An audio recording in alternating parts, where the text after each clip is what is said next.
आज हमारा जो खसूसी ग्रैंड वेबिनार है वो टेक्निकल इंडिकेटर्स से मुतालिक है। तो तदरीसी नताइज क्या है, लीडिंग और लैगिंग तकनीकी इंडिकेटर्स को किस तरह मिलाया जाता है, प्राइस एक्शन के साथ तकनीकी इंडिकेटर्स को जोड़ना, इंडिकेटर्स का इस्तेमाल करते हुए स्ट्रेटजीज की बैक टेस्टिंग कैसे करते हैं, गोल्ड ट्रेडिंग के लिए डिमार्कर इंडिकेटर कैसे इस्तेमाल करते हैं। अपने वेबिनार की हमारी जो प्रेजेंटेशंस हैं, मैंने भी एक प्रेजेंटेशन देनी है, इजाज भाई ने भी एक प्रेजेंटेशन देनी है, लेकिन उससे पहले हम थोड़ी सी गुफ्तगू करेंगे टेक्निकल इंडिकेटर्स से मुतालिक कि आखिर ये टेक्निकल इंडिकेटर्स क्या हैं और टेक्निकल एनालिसिस में इनका क्या किरदार है, और हमारे मुआशरे में हमारे यानी कि हमारी जो इंडस्ट्री है फॉरेक्स की, फ्यूचर्स की, क्रिप्टो की और स्टॉक मार्केट की जो इंडस्ट्री है, एक्सचेंज ट्रेडिंग की जो इंडस्ट्री है, ऑनलाइन ट्रेडिंग की जो इंडस्ट्री है, इसमें टेक्निकल इंडिकेटर्स की क्या अहमियत है और जो ट्रेडर्स हैं वो इसको किस तरीके से लेते हैं। जी इजाज भाई, आप जरा थोड़ा सा इंट्रोडक्शन दीजिएगा कि टेक्निकल इंडिकेटर्स जो है इनकी अहमियत क्या है। जी बिल्कुल, इसके ऊपर मैं बात करना चाहूँगा कि टेक्निकल इंडिकेटर्स हमारे पास जैसे ही हम MT4 सॉफ्टवेयर को इंस्टॉल करते हैं, बहुत सी वैरायटी MT4 इंडिकेटर्स की हमारे पास अवेलेबल है। ठीक है, तो इनकी अहमियत सिर्फ हम एज कंफर्मेशन टूल इस्तेमाल करते हैं। अगर देखा जाए तो बहुत से लोगों के लिए इंडिकेटर्स बहुत फायदेमंद होते हैं और बहुत से लोगों के लिए इंडिकेटर्स थोड़ा लॉस भी कर रहे होते हैं। इसकी वजह होती है, वजह इसकी ये होती है कि जो लोग इंडिकेटर्स में लॉसेस कर रहे होते हैं या जिनको प्रॉब्लम आ रहा होता है, इसका ये मतलब है कि वो तमाम चीजें भुला करके जो बाकी चीजें देखना थी इंडिकेटर्स के पहले, जो चीजें देखना थी वो उन सब चीजों को भुला करके सिर्फ और सिर्फ इंडिकेटर की इंडिकेशन के ऊपर बिलीव करके ट्रेड कर रहे हैं। जिसकी वजह से क्या होता है कि बाज औकात इशू क्रिएट हो जाता है और लॉस का सामना करना पड़ता है। तो इंडिकेटर्स की अहमियत हमारी ट्रेडिंग के अंदर शुरू से चलती आ रही है। ये इंडिकेटर्स का जो सिस्टम है ये आज से नहीं बना हुआ, ऑलमोस्ट 60-70 ईयर्स से लोग जो है, ट्रेडर्स जो है, जो दुनिया में बहुत बड़े बड़े जी नाम बिल्कुल। गुजरे, इन लोगों ने इंडिकेटर्स को इस्तेमाल किया हुआ है। तो अच्छी ट्रेड करने के लिए एज कंफर्मेशन टूल हम किसी भी इंडिकेटर का बिल्कुल इस्तेमाल कर सकते हैं और ये हमारी ट्रेडिंग के अंदर हेल्प कर रहा होता है। अब खास तौर पे बात करें तो जो न्यू बीज होते हैं, जितने भी नए दोस्त ट्रेडिंग स्टार्ट कर रहे हैं, अब इनको सबसे ज्यादा मसला आता है क्या है, अगर ये नेकेड प्राइस एक्शन के ऊपर काम करना चाहे तो प्राइसेस, आई मीन कैंडल्स का बिहेवियर, कैंडल्स में छुपे हुए सप्लाई डिमांड की फोर्सेस को समझना, मार्केट के ट्रेंड को समझना, सपोर्ट रेजिस्टेंस को समझना, ये सब चीजों के अंदर आपको पता है एक महारत चाहिए होती है। ये मतलब ऐसा नहीं होता कि कोई भी जो है पहले दिन से ही प्राइस एक्शन को ट्रेड करना स्टार्ट कर दे। तो एक खास लिमिट तक आपको प्रैक्टिस करना होती है, एक महारत चाहिए होती है, और उस महारत के आने के बाद जो है आप इस काबिल होते हो कि आप नेकेड प्राइस एक्शन के ऊपर आप ट्रेड कर सकते हो। नेकेड प्राइस एक्शन के ऊपर ट्रेड भी अच्छी होती है, मतलब ऐसा नहीं है कि आप इंडिकेटर के बगैर ट्रेड कर ही नहीं सकते, आप बिल्कुल कर सकते हो। लेकिन अगर आप उस लेवल तक प्राइस एक्शन के अंदर आपकी महारत नहीं बन पा रही है, आपको ट्रेंड समझने में कोई इशू आ रहा है, आप मार्केट का रिवर्सल्स को कैच करने में थोड़ा सा इशू आ रहा है, तो फिर आप इंडिकेटर का बेहतरीन इस्तेमाल कर सकते हो। इस वक्त में इंडिकेटर हमारे पास एक सपोर्टिंग टूल के तौर पे काम कर रहे होते हैं। हम इंडिकेटर्स की सपोर्ट लेकर के बेहतरीन ट्रेड कर सकते हैं। जी जबरदस्त। अच्छा, यहाँ पर मैं एक और बात करना चाहूंगा कि इंडिकेटर का जो लफ्ज है, लफ्ज इंडिकेटर, इशारा, इसका मतलब इशारा है। तो प्राइस एक्शन के साथ खास तौर पर जब हम प्राइस एक्शन करते हैं, एलियट वेव करते हैं, फिबोनाची हम इंडिकेटर इस्तेमाल करते हैं, या हम कैंडल स्टिक्स या प्राइस एक्शन का हम इस्तेमाल करते हैं, support resistance trend lines channel analysis हम करते हैं, तो उसके साथ साथ उससे मुतलका जो इंडिकेटर्स हैं उनका जो इस्तेमाल है वो एक इशारा, जिस तरह आपने कहा कि कंफर्मेशन के लिए, बिल्कुल कंफर्मेशन के लिए ये इस्तेमाल होता है। तो लफ्ज जो इंडिकेटर है वो खुद बता रहा है कि मैं एक इंडिकेटर हूं, मैं सिर्फ एक इशारा हूं, मुझे आप मेन या प्राइमरी जो स्ट्रेटजी है, प्राइमरी जो एनालिसिस है उसके तौर पर मत इस्तेमाल कीजिए। हाँ, एक्सेप्शंस जो है वो हर जगह पर होती हैं। कुछ एक्सेप्शनल केसेस ऐसे हैं, जैसे एक स्ट्रेटजी है 3 डक्स ट्रेडिंग स्ट्रेटजी, अब उसके अंदर सिर्फ एक इंडिकेटर इस्तेमाल होता है, एक 60 पीरियड की सिंपल मूविंग एवरेज उसमें इस्तेमाल होती है, लेकिन वो एक ट्रेंड फॉलोइंग एक मुकम्मल ट्रेडिंग सिस्टम है, एक्सेप्शंस हैं। लेकिन लव्स इंडिकेटर जो है वो खुद बता रहा है कि मैं सिर्फ एक इशारा हूं, मेरे से आप कंफर्मेशन लीजिए। वो चीजें जो हमारी नेकेड आई चार्ट के ऊपर डिटेक्ट नहीं कर सकती, वो मैथमेटिकल या स्टैटिस्टिकल जो कैलकुलेशंस हैं वो उनको डिटेक्ट करके आपको बता देती हैं कि भाई ये इस तरीके से सिचुएशन जो है यहाँ पर इस तरीके से नजर आ रही है। तो एजाज भाई बहुत अच्छी आपने बात की कि कॉन्फर्मेशन जो है वो इसका प्राइमरी पर्पस है। खुद लफ्ज जो इंडिकेटर है वो बता रहा है कि मैं सिर्फ इशारे के तौर पर हूँ, मेरा मकसद सिर्फ इशारा देना है। अगर खासतौर पर अगर प्राइस हम एक्शन। देखा जाए, सॉरी टू इंटरप्ट, देखा जी जी जाए तो जी। प्राइस एक्शन इटसेल्फ एक इंडिकेटर है ना। प्राइस का बिल्कुल मूव ऐसे ही। होना किसी भी डायरेक्शन के अंदर, अगर मार्केट मूव हो रही है तो ये भी तो एक इंडिकेशन ही है। तो हम लोग फिर एग्जैक्टली। कर क्या रहे होते हैं, हम एनालिसिस के अंदर क्या कर रहे होते हैं, हम कलेक्शन ऑफ इशारे जमा कर रहे होते हैं, ठीक है, हम्म, इंडिकेशंस की कलेक्शन जमा कर रहे होते हैं। तो अगर जबरदस्त। उस कलेक्शन के अंदर हमारे पास कुछ कॉन्फ्लुएंस बनाने के लिए कोई अच्छा टूल हमें, या कोई अच्छा इंडिकेटर मिल जाता है, तो मेरा ख्याल है कि हमें यूज करना चाहिए। और इसको मजीद बिल्कुल। इम्प्रूव भी, अब बहुत सी, मतलब किसी इंडिकेटर को आप लेते हुए आपको नेगेटिव पॉइंट भी नजर आते हैं। मतलब ऐसा भी होता है कि कोई इंडिकेटर आपको लॉस कर रहा है, तो फिर आप ये नहीं देखते, ये नहीं कहते हो कि वो चीज एक्चुअली लॉस कर रही है। आप ये देखते हो कि वो लॉस किस वजह से हो रहा है। कोई भी जब आप इंडिकेटर यूज करते हो ना, तो आपको सबसे पहले ये पता होना चाहिए कि इंडिकेटर के अंदर एक मैथमेटिकल फॉर्मूला लगाया गया हुआ है। एक मैथमेटिकल फॉर्मूला के ऊपर जो है वो इंडिकेटर क्या कर रहा है, अपनी कैलकुलेशंस को रिपीट कर रहा है। हर एक टिक के साथ, हर एक प्राइस के मूवमेंट के साथ इंडिकेटर में जो भी फॉर्मूला अप्लाई किया गया है उसको रिपीट कर रहा है। तो इंडिकेटर का ये काम है कि उस मैथमेटिकल फॉर्मूला के मुताबिक जो भी रिजल्ट निकला था उसके मुताबिक डॉट प्लेस कर देगा चार्ट के ऊपर। अगर वो ऑसिलेटर है तो चार्ट के नीचे डॉट्स प्लेस होना स्टार्ट हो जाएंगे। अगर वो मूविंग एवरेजेस हैं, अगर वो बुलिंजर बैंड लाइक इस तरह के इंडिकेटर हैं, तो डॉट्स पे प्लेस होना। अब वो डॉट को हमने कैसे अपने फायदे के लिए इस्तेमाल करना है, एक्चुअली ये है पॉइंट। ठीक है, अब मैनिपुलेशन की अगर हम बात करें तो कैंडल्स के अंदर मैनिपुलेशन नहीं होती, बहुत ज्यादा होती है। प्राइस एक्शन के अंदर मैनिपुलेशन नहीं होती, बहुत ज्यादा होती है। तो सिर्फ और सिर्फ प्राइस एक्शन को देख करके ट्रेड करना और चीजों को कैच कर लेना, तो मेरा ये ख्याल है कि अगर हम साथ में कोई इंडिकेटर का इस्तेमाल कर लेते हैं तो एक अच्छा आइडिया है ये भी, इसको यानी कि लेके चला जा जबरदस्त, सकता बिल्कुल। अच्छा हम जरा चाहेंगे कि हमारे जो सुनने वाले हैं वो जरा हमें लिख कर बताइए कि आपके पसंदीदा इंडिकेटर्स। हम ये थोड़ा सा इंटरेक्टिव हम इसको करेंगे, हम आखिर में सवाल और जवाब का सिलसिला भी करेंगे, लेकिन पहले हम जरा थोड़ा सा ऑडियंस को इंगेज करना चाहेंगे, उनसे हम जरा कुछ पूछना चाहेंगे कि सबसे पहले आप ये बताइए कि आपके पसंदीदा इंडिकेटर्स कौन से हैं, आप नाम लीजिए और उसकी वजह भी बताइए कि आखिर वो पसंदीदा, जाहिर बात है आपके लिए प्रॉफिटेबल होगा तभी जो है वो आपका आपका पसंदीदा होगा। तो जरा लिख कर बताइएगा, क्वेश्चंस पे क्लिक करके लिख कर बताइए कि आपका पसंदीदा इंडिकेटर क्या है, कौन सा है।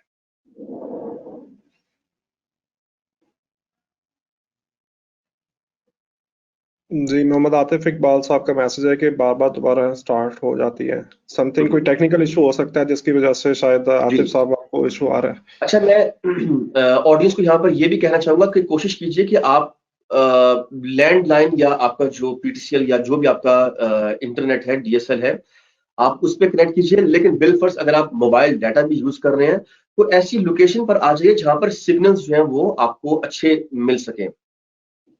जी। अभी हम जरा ऑडियंस से इंटरेक्ट करेंगे। जी। जी, मोहम्मद अकमल कहते हैं कि मूविंग एवरेजेस जो हैं वो उनकी फेवरेट हैं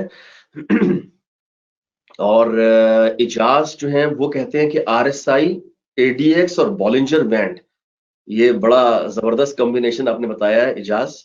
और शबनम मेमन कहती हैं कि उनका पैराबोलिक SAR यानी stop and reverse for scalping. अच्छा ये बड़ी बड़े एक स्ट्रेंज सी, एक बड़ी यूनिक आपने बात की है शबनम मेमन के parabolic stop and reverse for scalping. आमतौर पे पैराबोलिक जो है वो स्कैल्पिंग के बजाय ट्रेंड फॉलोइंग के लिए बड़ा लॉन्ग टर्म के लिए इस्तेमाल होता है, लेकिन स्कैल्पिंग के लिए अगर आप इस्तेमाल करें तो बड़ी अच्छी बात है। और मोहम्मद आतिफ इकबाल कहते हैं कि आरएसआई उनका आरएसआई ही फेवरेट है। और सैयद सकलैन शाह कहते हैं कि उनका फेवरेट इंडिकेटर पिवट पॉइंट है। बहुत जबरदस्त। पिवट पॉइंट एक बहुत पुराना इंडिकेटर है और बड़ा इसकी बड़ी वैल्यू है। मोहम्मद आतिफ इकबाल कहते हैं कि आरएसआई, मोहम्मद नवाज कहते हैं कि आरएसआई, ईएमए यानी exponential moving average technical indicator ratings, Fibonacci और बॉलिंजर। वकील अहमद कहते हैं कि THV Cobra because it is a leading indicator. तो ये लीडिंग लैगिंग वाला जो मसला है ये भी अभी हम इसको हल करेंगे। और हसन मोहम्मद कहते हैं कि I am new, I don't know what indicators are best.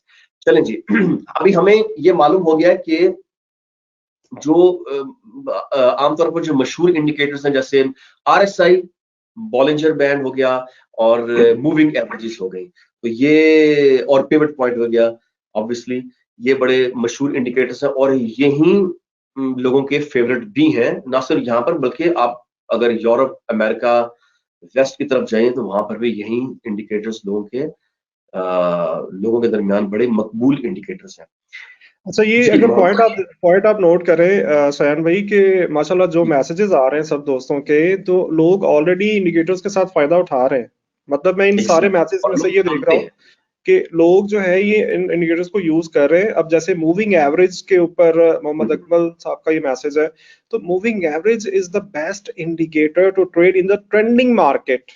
ठीक है, एग्जैक्टली ट्रेंड फॉलोइंग अब एग्जैक्टली ट्रेंडिंग स्ट्रेटजीज के लिए। अब अगर मूविंग एवरेजेस, बहुत से ऐसे स्टूडेंट भी हैं जो कंप्लेन करते हुए नजर आते हैं। ऐसे बहुत से दोस्त हैं जो कहते हैं यार मूविंग एवरेज यूज कर रहे थे और उसके अंदर में लॉस हो गया, मूविंग एवरेज में हमारा ये हो गया, ब्ला ब्ला ब्ला। तो उसके अंदर अब देखा जाए अगर, तो डेफिनेटली हर एक जो एक्सएम के लेक्चर्स होते हैं, इन लेक्चर्स के अंदर मैं भी मूविंग एवरेजेस सिखा रहा होता हूँ और मैं ये बता रहा होता हूँ कि भाई आपने पहले मार्केट की कंडीशन को नोट करना है। अगर तो मार्केट रेज कर रहा था तो फिर मूविंग एवरेज कतई तौर पे फायदा नहीं दे सकता। ठीक है ना? तो आपको एग्जैक्टली बिल्कुल अलाइन बिल्कुल करना है प्राइस एक्शन के साथ। अलाइन करके जब आप exactly. देखोगे कि मार्केट मूवमेंट दे रहा है, आई मीन ट्रेंडिंग कर रहा है, तो फिर आप मूविंग एवरेज के साथ आप बेहतरीन आपको इसकी जो है इंडिकेशंस मिलती है और आप बेहतरीन प्रॉफिट लेते हो। बाकी जबरदस्त। अच्छा चीज, आपने जी जी बोलिए। जी जी जी मैं ये कहता आपने ये नोट किया कि हमें जो रिस्पांस हमें आ रहा है उसमें ज्यादातर लोग आरएसआई का बड़ा जिक्र कर रहे हैं। अभी मोहम्मद आतिफ इकबाल है वो कह रहे हैं कि रिलेटिव स्ट्रेंथ इंडेक्स काफी फायदा हुआ है।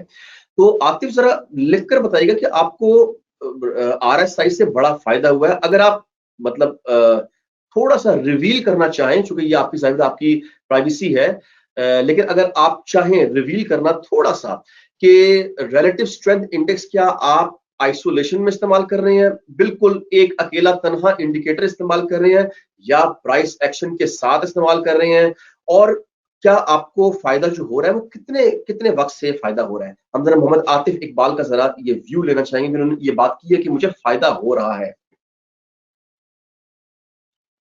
जी आतिफ इकबाल अपना रिस्पांस देते हैं, तब तक हम शबनम मेमन की ने बोला है कि सर क्या लैगिंग इंडिकेटर बेस्ट है या प्योर नेकेड चार्ट पर प्राइस एक्शन करना विदाउट एनी इंडिकेटर। जी इजाज भाई, ये शबनम मेमन का जरा आप रिस्पांस दीजिएगा। जरा इनका सवाल आप भी जरा पढ़िएगा और फिर इसका जरा रिस्पांस दीजिएगा। जी शबनम मेमन, हम स्टार्टिंग के ऊपर इसी चीज के ऊपर बात कर रहे थे और यही पॉइंट मैं रेज कर रहा था कि अगर आप चाहो तो नेकेड प्राइस एक्शन के ऊपर आप ट्रेड कर सकते हैं। ये अच्छी बात है, मतलब ये अच्छा ऑप्शन है अगर आप इस ऑप्शन को अडॉप्ट करना चाहो। अब नेकेड प्राइस एक्शन के अंदर हमें कई तरह के इश्यूज ये आते हैं कि जब भी मैनिपुलेशन होता है, मार्केट की डायरेक्शन एकदम से रिवर्स हो जाती है, तो हमें बहरहाल किसी ना किसी टूल का सहारा लेना पड़ता है। वो टूल चाहे सपोर्ट या रेजिस्टेंस ही क्यों ना हो। ठीक है ना? तो हमें अगर प्राइस एक्शन को यूज करते हुए अगर कोई हेल्पिंग टूल अच्छा सिग्नल दे सकता है तो हम क्यों ना उसको यूज करें। तो इस हवाले से मैं आपको ये कहना चाहूंगा कि बेस्ट का वर्ड हम इंडिकेटर्स के ऊपर भी नहीं लगा सकते और सिर्फ प्राइस एक्शन के ऊपर भी नहीं लगा सकते, यानी कि दोनों की दोनों चीजें बेस्ट हैं। आपके ऊपर डिपेंड करेगा कि आप उन चीजों को किस तरह से देख रहे हैं। आपका जो विजन है, आपका जो मार्केट को देखने का स्टाइल है, क्या आप उसको मतलब प्राइस एक्शन को आप देख पा रहे हो, कैंडल्स के बिहेवियर को आप समझ पा रहे हो, मार्केट के मूवमेंट को आप समझ पा रहे हो? अगर तो उसके अंदर कोई आपको इश्यू क्रिएट हो रहा है, तो फिर मैं ये रिकमेंड करूंगा कि फिर आप इंडिकेटर्स के ऊपर जाएंगे और इंडिकेटर से आप हेल्प लोगे। ठीक है, तो ये बेस्ट का जो वर्ड है, ये इसका आंसर एक्चुअली आपको खुद ही जब दोनों चीजों के ऊपर आप गो थ्रू करोगे तो आपको अंदाजा हो जाएगा कि मेरे लिए बेस्ट क्या है। ठीक है, किसी के लिए प्राइस एक्शन बेस्ट रहता है, किसी के लिए इंडिकेटर्स बेस्ट रहते हैं। और जैसा कि इन सब क्वेश्चंस के जो आंसर हमें मिले, तो कोई मूविंग एवरेज का नाम ले रहा है, कोई आरएसआई का नाम ले रहा है, कोई बोलिंजर बैंड का नाम ले रहा है, कोई पैराबोलिक सार का नाम ले रहा है, डिफरेंट इंडिकेटर्स जो कि इसका ये मतलब है कि अगर कोई भी बंदा अपने स्पेसिफिक किसी इंडिकेटर से प्रॉफिट उठा रहा है, तो उसको प्रॉपरली ये पता है कि किस मार्केट कंडीशन के अंदर उस इंडिकेटर को इस्तेमाल करना है, और दूसरा उस इंडिकेटर्स के एक्चुअली फंडामेंटल्स हैं क्या, मतलब वो किस कंडीशंस के ऊपर काम कर रहा होता है, तो डेफिनेटली फिर वो उसके लिए बेस्ट है। ठीक है, अब ये हो सकता है वो चीज आपके लिए बेस्ट ना हो। ठीक है, जो चीज मेरे लिए बेस्ट है या किसी और चीज किसी और के लिए बेस्ट है, वो हो सकता है कि आपके लिए बेस्ट ना बने, बिकॉज आप अगर जी उस बिल्कुल। पॉइंट पर समझ जाते हो तो फिर वो आपके लिए भी बेस्ट होगी। ठीक है जी शबनम। बेहतरीन। अच्छा, यहां से मैं एक एक और बात कहना चाहूंगा। ये जो अभी आपने एक बात की ना कि इंडिकेटर आपके लिए बेस्ट हो, शायद वो किसी और के लिए उस तरीके से वर्क ना करे। यहां पर मैं एक मिसाल देना चाहूंगा। इंडिकेटर्स वो तलवार है, इंडिकेटर वो तलवार है जो एक बंदे के हाथ में बड़ी बेहतरीन चल रही है। वही तलवार उठाकर आप किसी दूसरे के हाथ में देंगे, वो उस तरीके से काम नहीं करेगी। तो अगर फर्ज कीजिए जंग हो रही है और जंग में कोई शख्स हार गया है, तलवार चलाते हुए हार गया, तो आप क्या तलवार को जेल में सजा देंगे?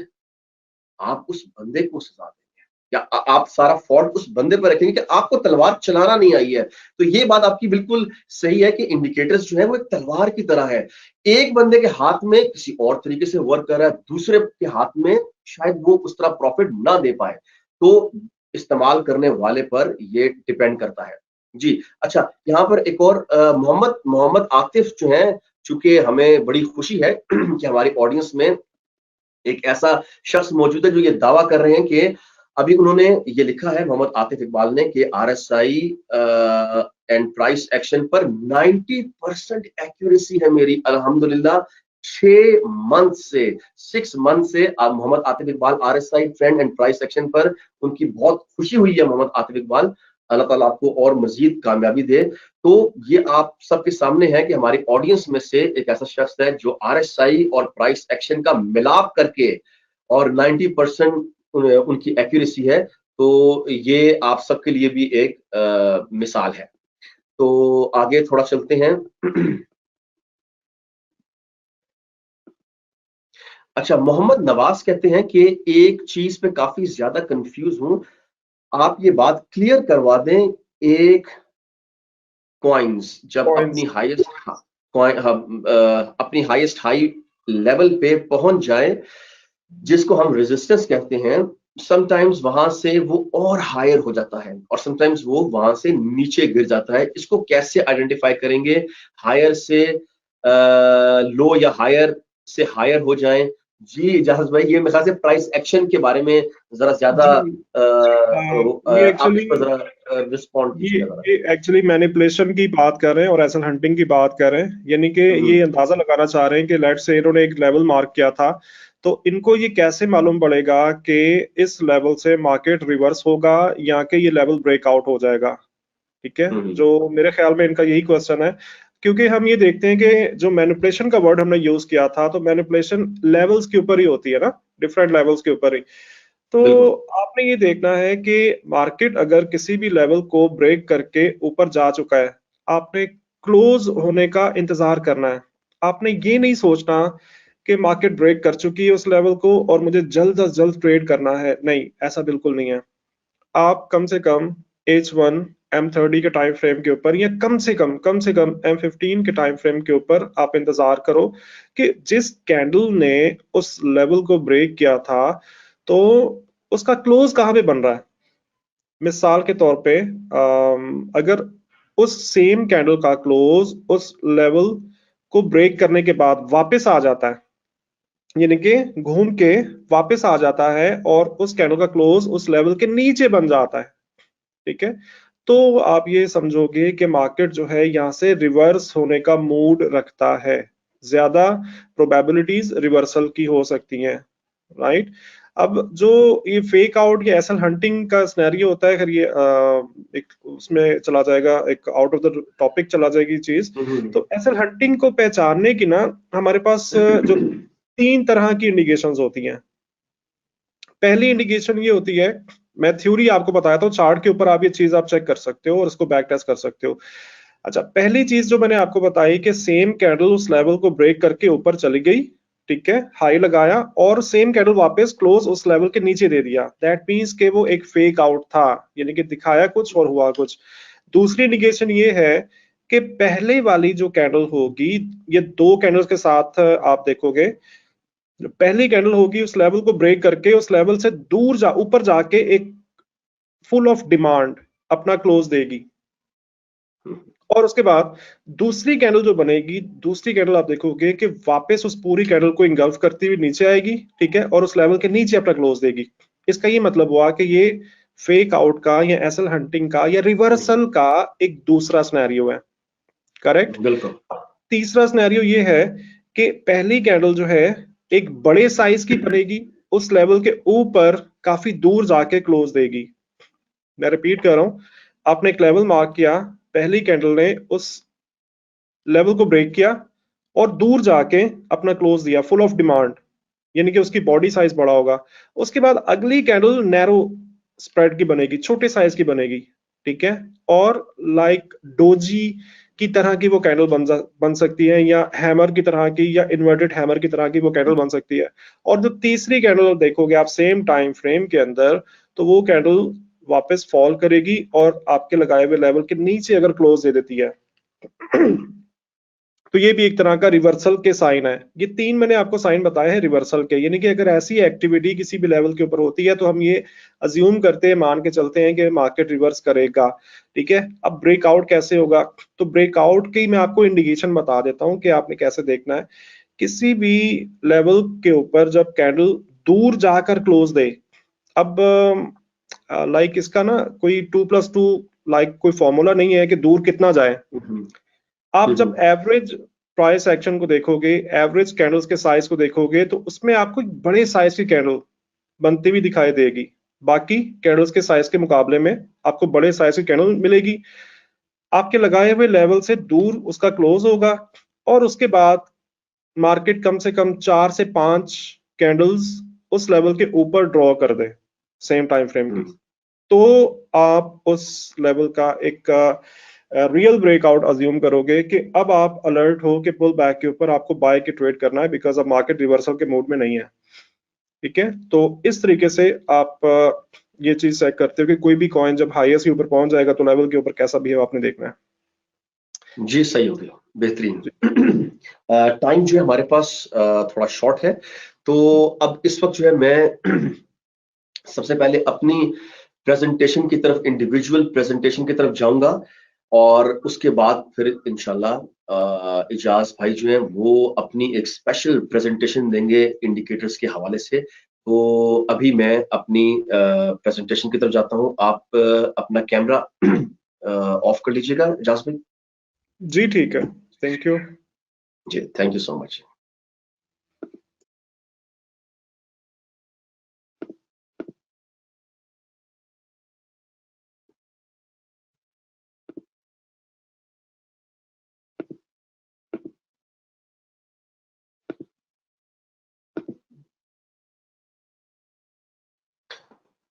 इंडिकेटर्स सबसे पहले हम इंडिकेटर्स के बारे में थोड़ा सा इंट्रोडक्शन लेंगे।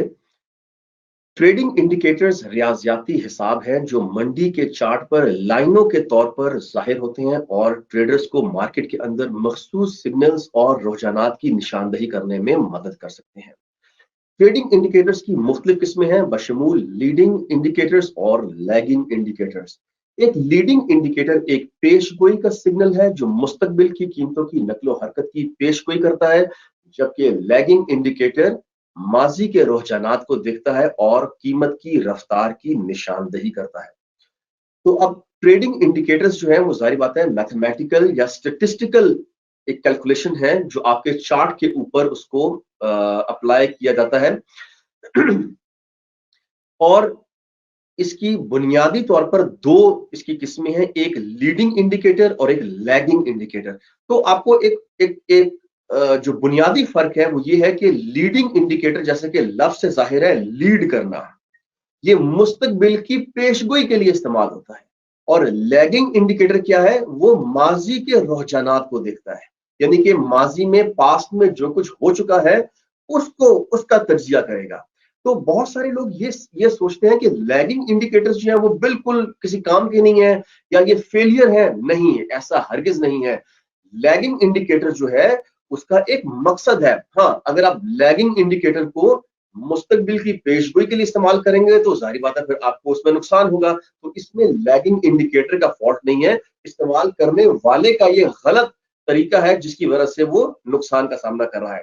तो बुनियादी फर्क आपने जान लिया, लीडिंग इंडिकेटर मुस्तकबिल की पेशगोई करता है और लैगिंग इंडिकेटर जो है वो माजी के रुझानात या ट्रेंड को देखता है और साथ साथ कीमत की रफ्तार की निशानदेही भी करता है।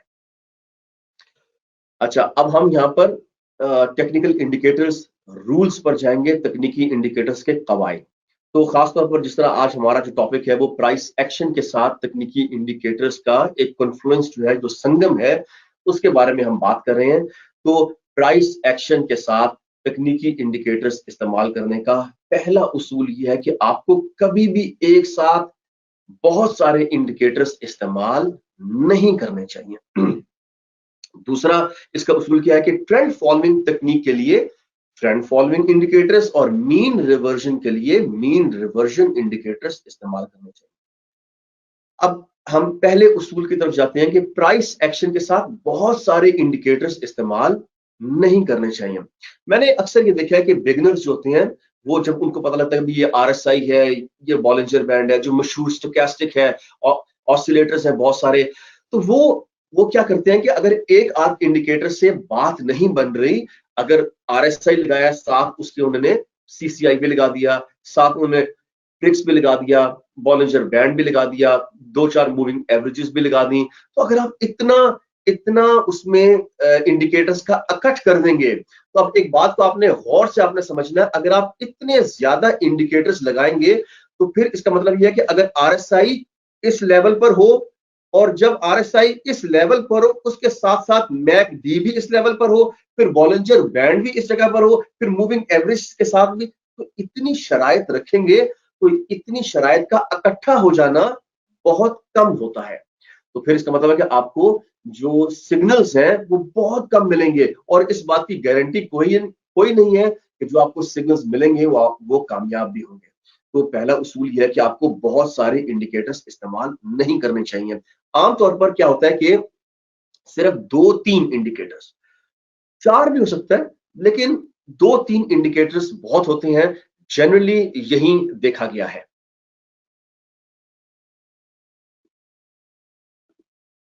जी, आपको मेरी आवाज क्लियर आ रही है? जल्दी से टाइप करके बताइएगा कि क्या आप मुझे सुन सकते हैं, आपको मेरी आवाज क्लियर आ रही है और स्क्रीन पर आपको नजर आ रहा है? जल्दी से टाइप कीजिएगा।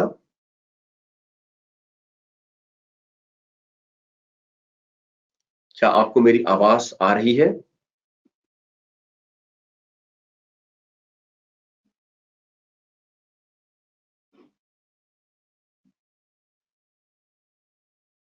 जी, अच्छा।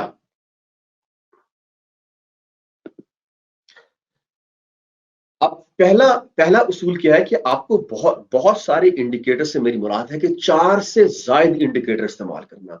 4 इंडिकेटर्स बहुत मुमकिन है कि कोई ऐसा बहुत ही तजर्बेकार आदमी, इंडिकेटर्स को समझने वाला आदमी 4 इंडिकेटर इस्तेमाल कर सकता है, लेकिन 4 से ज्यादा इस्तेमाल करना ये फिर उसूल की खिलाफ वर्जी है। फिर जाहिर बात है कि वो उस तरीके का रिजल्ट नहीं आएगा। दूसरा उसूल ये बहुत इंपॉर्टेंट है। अब देखिए कि हम चूंकि बात कर रहे हैं प्राइस एक्शन की और प्राइस एक्शन डिस्क्रिशनरी तरीकेकार है, यानी कि ट्रेडिंग करने के दो मेन तरीके हैं और तीन तीन जो तीसरा तरीका है वो दो का संगम है। यानी पहला तरीका है डिस्क्रेशनरी, यानी कि जिसमें आप ऐसा एनालिसिस करते हैं जो आपका अपना तजर्बा, यानी प्राइस एक्शन को ही हम डिस्क्रेशनरी बोलते हैं कि इसमें आपका अपना तजर्बा, आपकी नजर कितनी ट्रेंड है, आपकी आंख कितनी ट्रेंड है, और आपका support, resistance, candlestick, price patterns, ये सारे उसमें आते हैं। इसको हम कहते हैं डिस्क्रेशनरी।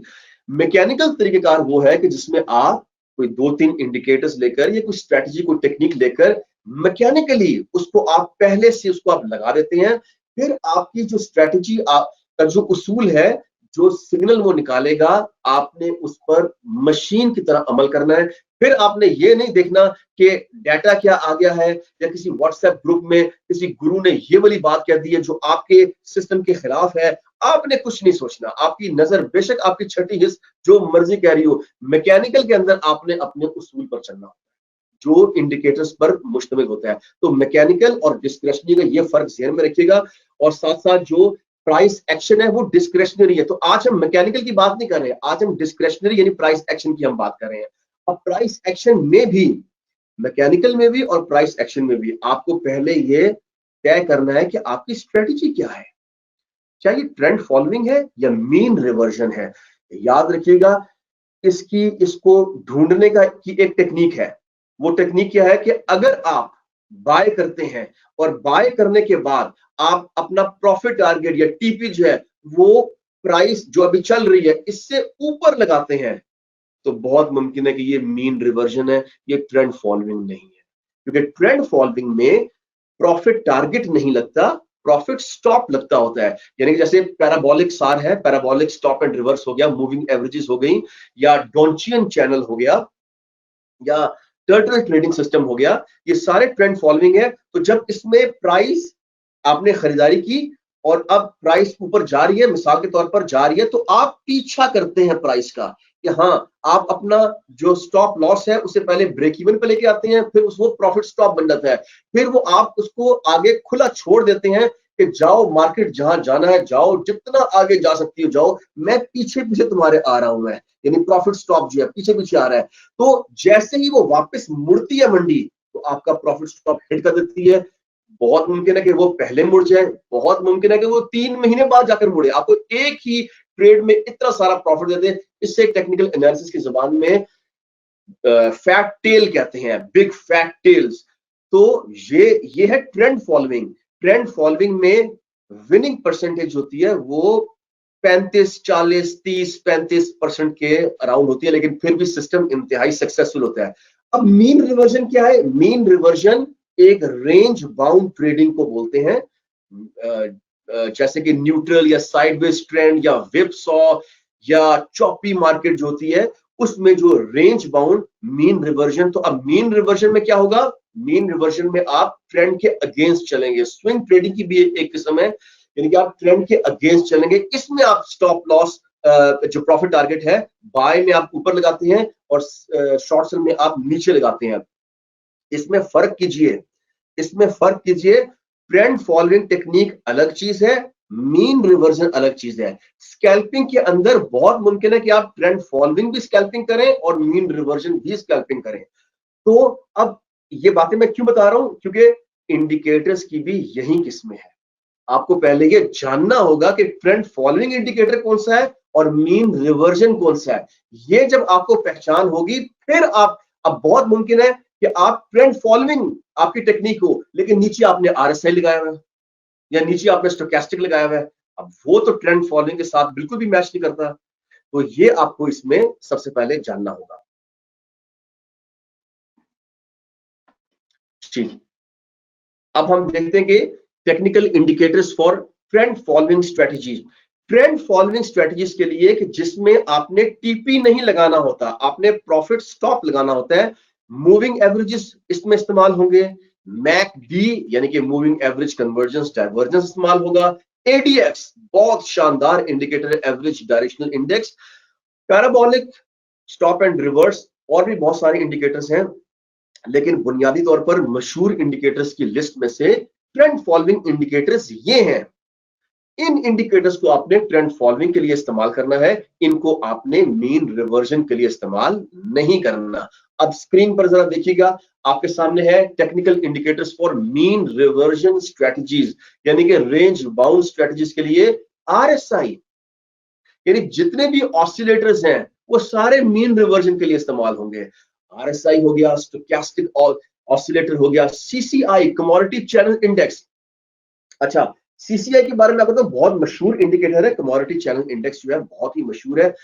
इसमें ये क्या है, ये कमोडिटी चैनल इंडेक्स, ये स्टोचैस्टिक में आप वॉलेटिलिटी डाल देंगे ना तो वो सीसीआई बन जाएगा, इतनी सी बात है सिर्फ, लेकिन ये बहुत शानदार इंडिकेटर है कमोडिटी चैनल इंडेक्स। और साथ ही अल्टीमेट ऑसिलेटर, ये भी बहुत अच्छा इंडिकेटर है, लेकिन ये है मीन रिवर्जन के लिए। ये इंडिकेटर्स है मीन रिवर्जन के लिए, इनको आपने ट्रेंड फॉलोइंग के लिए प्राइमरी स्ट्रेटजी के तौर पर आपने इस्तेमाल नहीं करना। लेकिन एक बात जरा मेरी सुनिएगा, बहुत मुमकिन है कि आप ट्रेंड फॉलोइंग यूज कर रहे हो और आप साथ आरएसआई भी इस्तेमाल कर रहे हैं, लेकिन ये सेकेंडरी टेक्निक के तौर पर इस्तेमाल होगा। यानी कि बहुत दफा इस तरह होता है कि हम ट्रेंड फॉलोइंग स्ट्रेटजी हम इस्तेमाल कर रहे होते हैं, लेकिन हमें ओवरबॉट ओवरसोल्ड लेवल्स भी देखने होते हैं ताकि हम जो करेक्शन है उसको नोट कर सकें और पोजीशन साइजिंग भी कर सकें, लेकिन ये सेकेंडरी इसकी स्ट्रेटजी है। अच्छा जी, अब हम चलते हैं leading and lagging technical indicators की तरफ। इसको भी हम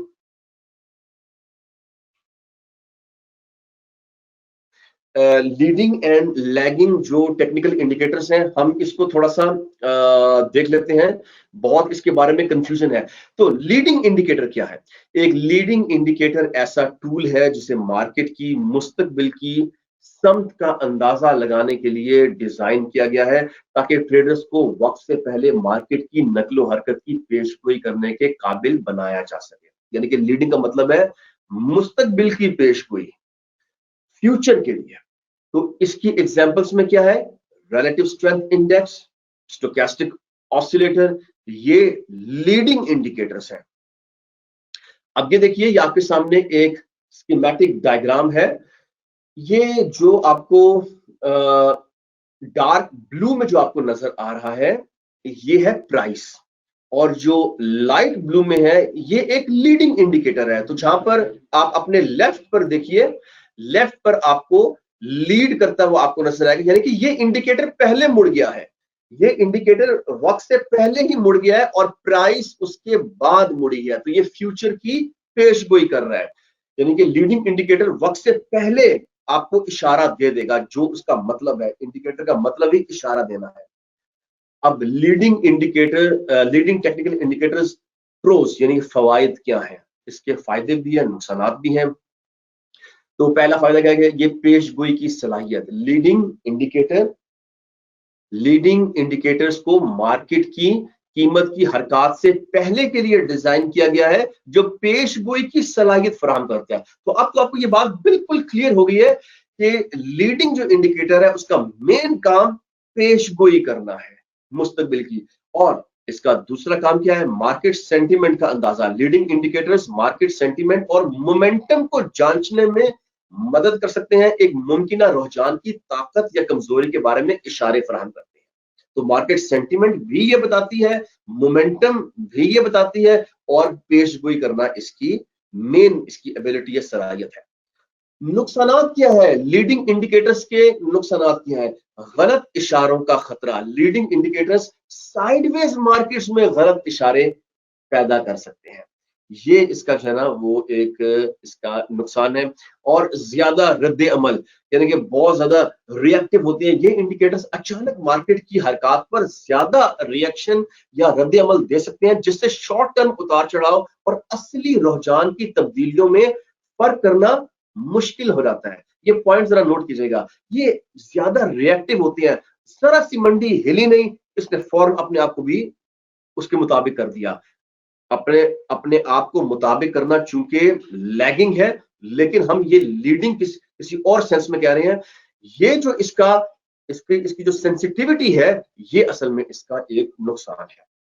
अब हम आते हैं लैगिंग इंडिकेटर्स की तरफ। एक लैगिंग इंडिकेटर एक ऐसा टूल है जो ताखीर से फीडबैक फराहम करता है, जिसका मतलब है कि कीमत की हरकत हो जाने के बाद ये सिग्नल देता है। यानी पहले मंडी अपनी हरकत कर लेती है, फिर ये पीछे मूव करता है। तो इसकी एग्जांपल में क्या है? Moving averages, Bollinger band. ये अब देखिए, बॉलिंजर बैंड और मूविंग एवरेज कहने को लैगिंग इंडिकेटर्स हैं, लेकिन किस कदर सक्सेसफुल है। तो ये एक जो गलत फहमी है कि लैगिंग इंडिकेटर एक फेलियर होता है, ये गलत है। दुनिया के कामयाब तरीन इंडिकेटर्स आपके सामने हैं, मूविंग एवरेजेस और बॉलिंजर बैंड लैगिंग इंडिकेटर्स हैं, लेकिन कामयाब है। असल बात यह है कि हम इनसे, मूविंग एवरेजेस से और बॉलिंजर बैंड से अगर हम पेशगोई की तवक्का रखेंगे तो ये गलत है, ये हम इसका गलत इस्तेमाल कर रहे हैं। पहली बात है, ये ताखीर से फीडबैक फराहम करना, ये इसका मकसद है। जो जिसका मकसद है उसको उसके लिए इस्तेमाल किया जाए, तो ही वो आपके लिए कामयाब होगा। अब देखिए आपके सामने स्क्रीन पर जरा नोट कीजिएगा, लैगिंग इंडिकेटर। तो अब ये देखिए, जो डार्क ब्लू जो लाइन आपको सामने नजर आ रही है, डार्क ब्लू वो प्राइस है, और जो डार्क ब्लू है वो प्राइस है, और जो लाइट ब्लू है वो एक लैगिंग इंडिकेटर है। तो जरा देखिएगा, लेफ्ट पर देखिएगा लैग लिखा हुआ है, यानी कि जो जो इंडिकेटर है, जो जो प्राइस है, प्राइस पहले ही मुड़ गई है, प्राइस पहले ही मुड़ गई है, लेकिन इंडिकेटर नहीं मुड़ा, वो थोड़ी देर बाद जाकर मुड़ा है, इसलिए लैग करता है, पीछे पीछे चलता है। थोड़ा फासला रखकर, प्राइस के साथ थोड़ा फासला रखकर फिर उसके पीछे पीछे चलता है। तो अब पूछने वाला पूछता है, अगर पीछे पीछे चलता है तो फिर फायदा क्या हुआ इसका? फायदा है इसका, बहुत बड़ा फायदा इसका। ये आपको ट्रेंड जो होता है, अब देखिए मार्केट चल रही है, zig zag zig zag zig zag बनाते हुए चल रही है। अब होता क्या, आपने ये बात नोट की है, बहुत सारे ट्रेडर्स जो हैं वो इस बात की शिकायत करते हैं कि जब हम बाय करते हैं तभी मंडी गिर जाती है, जब हम सेल करते हैं तो मंडी उठ जाती है। और चलो, कभी कभार इस तरह हो जाए कि हर बार हमारे साथ ऐसा क्यों होता है? ये बात है कि नहीं है? लिख कर जरा बताइएगा, ये आपके साथ ऐसा होता है कि नहीं होता? जरा लिख के बताइएगा।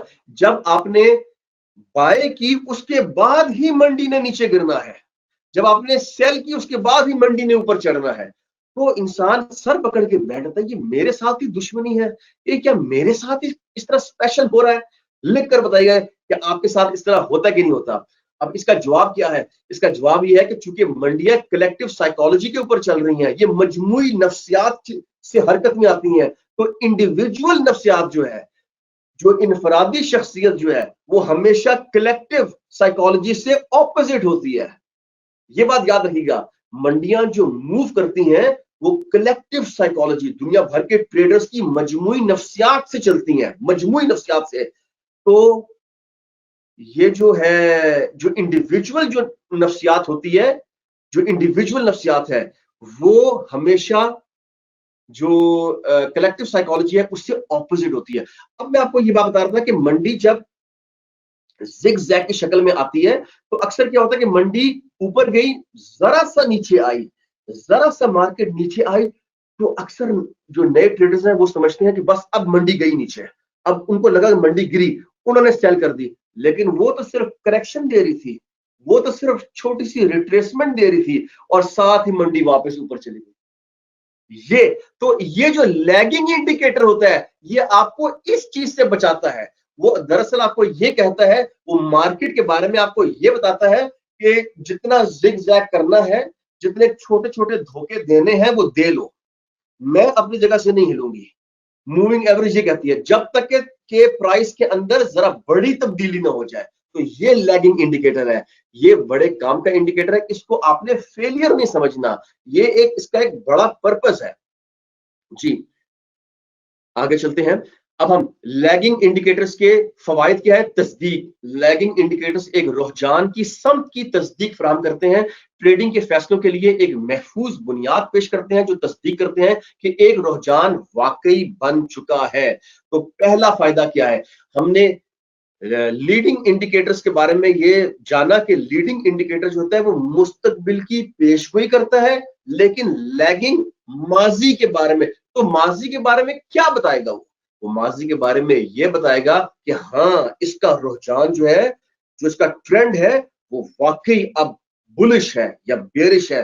हाँ, ये तस्दीक हो गई है कि अब वाकई मार्केट जो है ना वो बुलिश या बेरिश ट्रेंड में आ चुकी है। ये इसका सबसे बड़ा फायदा है। दूसरा क्या है कि ट्रेंड फॉलोइंग के लिए बेहतरीन, तो खासतौर पर ट्रेंड रखने वाली मार्केट्स में मुफीद हैं ये इंडिकेटर्स। तो ट्रेडर्स को ज्यादा देर तक ट्रेड्स में रहने और रुझान के एक बड़े हिस्से को हासिल करने में मदद करते हैं। तो ट्रेंड फॉलोइंग जो इंडिकेटर्स हैं, जो लैगिंग इंडिकेटर्स अगर इस्तेमाल करेंगे, लैगिंग इंडिकेटर्स जो ट्रेंड फॉलोइंग के लिए इस्तेमाल करेंगे, तो उसमें ये फायदा होगा कि आप जो एक बड़ा ट्रेंड है उसके बड़े हिस्से को आप कैश कर सकेंगे। तो ये इसका दूसरा बड़ा फायदा था। अब नुकसानात में क्या है? ट्रेड में ताखीर। लैगिंग इंडिकेटर्स रुझान शुरू होने के बाद इशारे फराहम करते हैं, जिससे ट्रेड में देर से दाखिल होने का इम्कान। ये इसका एक नुकसान है लैगिंग इंडिकेटर का, कि अभी जब ट्रेंड अच्छी तरह जरा बन जाए, फिर ये कहता है हाँ अब बन गया है ट्रेंड। तो ये इसका इसका एक ये फायदा भी है और ये एक नुकसान भी है। और दूसरा इसका नुकसान क्या है कि ट्रेंड जाया होने का खतरा। जब तक लैगिंग इंडिकेटर ट्रेड से बाहर निकलने का इशारा देता है, तब तक ट्रेंड के एक बड़े हिस्से, एक बड़े प्रॉफिट का हिस्सा भी जाया हो चुका होता है। लेकिन याद रखिएगा, ये जो नुकसानात बताए हैं ना, इनको काउंटर करने की भी टेक्निक्स मौजूद हैं। ऐसा नहीं कि बस ये नुकसान है तो हमें अब नुकसान लेना ही लेना है। नहीं, ये नुकसानात को काउंटर करने की टेक्निक्स मौजूद है। जी, ये थी मेरी प्रेजेंटेशन लैगिंग और लीडिंग इंडिकेटर्स और प्राइस एक्शन के साथ हम उसको किस तरीके से जोड़ सकते हैं, इस बारे में था। तो अब इजाज साहब, आप मेरे साथ मौजूद हैं?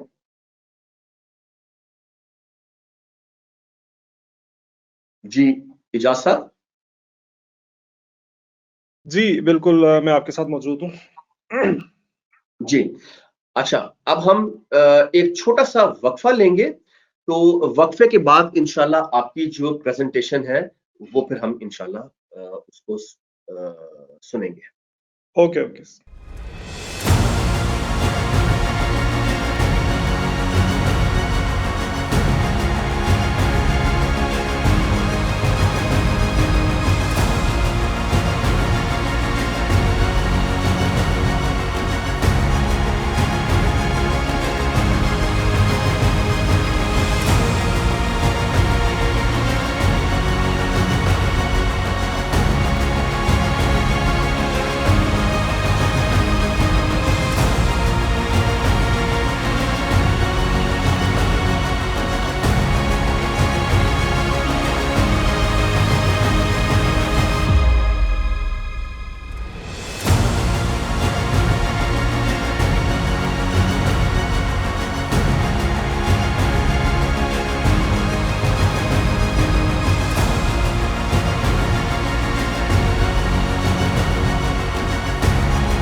भाई माशाल्लाह आपने बहुत अच्छे से चीज़ों को गाइड किया और लैगिंग इंडिकेटर्स और लीडिंग इंडिकेटर्स के ऊपर जो है काफ़ी अच्छे से आपने एक्सप्लेनेशन दी।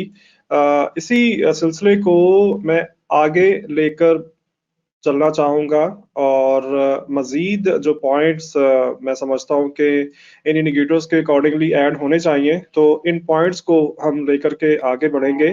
सबसे पहले हमें ये देखना पड़ेगा कि लीडिंग इंडिकेटर्स और लैगिंग इंडिकेटर्स का एक्चुअली मैकेनिज्म है क्या? एक्चुअली इनके पीछे फॉर्मूला क्या है? जैसा कि इसी सेशन के स्टार्टिंग के ऊपर हम ये डिस्कस कर रहे थे कि हर एक इंडिकेटर जो होता है वो एक मैथमेटिकल फॉर्मूला का आउटपुट होता है, किसी ना किसी मैथमेटिकल फॉर्मूला का रिजल्ट होता है। ठीक है? तो कोई भी इंडिकेटर अगर हमें कोई भी रिजल्ट दे रहा है, तो वो रिजल्ट कब हमें मिलता है जब प्राइस मूवमेंट देती है। अब वो प्राइस की जो मूवमेंट है वो ऐसा नहीं है कि 5 पिप मूवमेंट के बाद हमें रिजल्ट मिलेगा, ऐसा नहीं है कि वो 10 पिप की मूवमेंट के बाद हमें रिजल्ट मिलेगा। यू नो, एक सिंगल पिपेट भी अगर मार्केट मूवमेंट देती है तो इंडिकेटर क्या करता है, अपने अंदर छुपी हुई फॉर्मूला को रिकैलकुलेट करता है। जैसे ही वो रिकैलकुलेट करेगा तो अपनी आउटपुट हमें एक डॉट की सूरत में प्लेस कर देगा।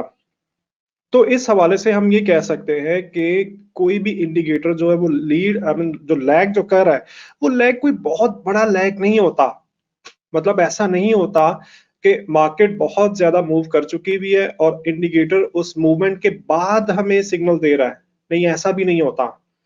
वो जो लैग का वर्ड बोला जाता है, वो लैग का वर्ड असल में सिर्फ एक टिक का डिफरेंस होता है, सिर्फ एक टिक का डिफरेंस होता है, इससे ज्यादा डिफरेंस नहीं होता। ठीक है, अब इससे ज्यादा जो डिफरेंस हमें प्राइस का और इंडिकेटर की जो इंडिकेशंस में जो फर्क नजर आएगा ना, वो उसमें छुपे हुए मैथमेटिकल फार्मूला की वजह से वो डिफरेंस आ रहा था। तो लीडिंग और लैगिंग, मैं ये समझता हूं कि सिर्फ और सिर्फ आपका विजन होता है। जब भी आप इंडिकेटर्स को लेकर चल रहे हो, इंडिकेटर्स का नॉलेज के ऊपर आप बात कर रहे हो, तो लैगिंग किसी भी चीज को आप चाहो बना सकते हो, आप किसी भी इंडिकेटर को लीडिंग चाहो बना सकते हो, बिकॉज वो इंडिकेशंस एक्चुअली आपको प्राइस की मूवमेंट से पहले मिल रही होती हैं। सिर्फ आपकी वो एक कह लें कि एक नजर है आपकी, आपका एक विजन है जो आप उस चीज को लीडिंग पॉइंट ऑफ व्यू से देख पाते हो या नहीं। ठीक है, तो ये थोड़ा सा मैं इस प्रेजेंटेशन के अंदर ऐड जरूर ये मैंने पॉइंट करना था।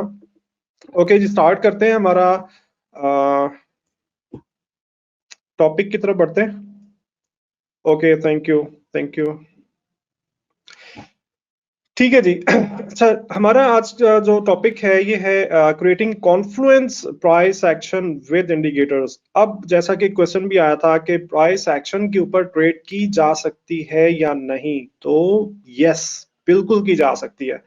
अगर आप ये चाहते हो कि आप सिंपल प्राइस एक्शन के ऊपर ट्रेड करना चाहते हो तो बिल्कुल कर सकते हो और प्रॉफिटेबल ट्रेड कर सकते हो। ठीक है, लेकिन इशू क्या आता है, इशू सिर्फ इतना सा है कि जब आप नेकेड प्राइस एक्शन को ट्रेड कर रहे हो तो फिर आपको थोड़ी सी एक्सपर्टी लेवल आपका ज्यादा होना चाहिए, बिकॉज मार्केट के अंदर हमें बहुत ज्यादा मैनिपुलेशन मिलती है। प्राइस एक्चुअली दिखाती कुछ है और मार्केट में होता कुछ है।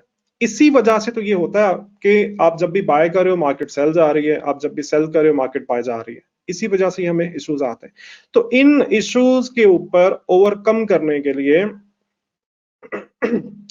इन इश्यूज को रिजॉल्व करने के लिए हम क्या करते हैं, हम किसी भी इंडिकेटर का इस्तेमाल कर सकते हैं। ठीक है, कोई भी इंडिकेटर जो है ना वो ऐड कर सकते हैं। अब वो इंडिकेटर लीडिंग था या लैगिंग था, इसके लिए डेफिनेटली हमारा विजन जो होगा वो उस चीज को लीडिंग बनाएगा या लैगिंग बनाएगा। तो इसी चीज को हम आगे लेके बढ़ते हैं। सो मैं अपनी बात का स्टार्ट एक क्वेश्चन से करना चाहता हूं। मैं आपसे ये पूछना चाहता हूं कि आप मुझे ये बताएं, आप कोई ऐसा इंडिकेटर जानते हैं जो हमेशा लॉस करता हो? क्या कोई ऐसा इंडिकेटर आप जानते हैं जो हमेशा लॉस करता हो? प्रॉफिट की बात तो हम बाद में करेंगे, मतलब प्रॉफिट तो होना ही होना है, या जो भी आना है हमारी मेहनत का, अल्लाह पाक ने सिला देने का वादा किया हुआ है, वो मेहनत का सिला तो मिलना ही है। लेकिन कोई ऐसा इंडिकेटर क्या आप जानते हैं जो हमेशा लॉस करता हो? प्लीज रिप्लाई करें।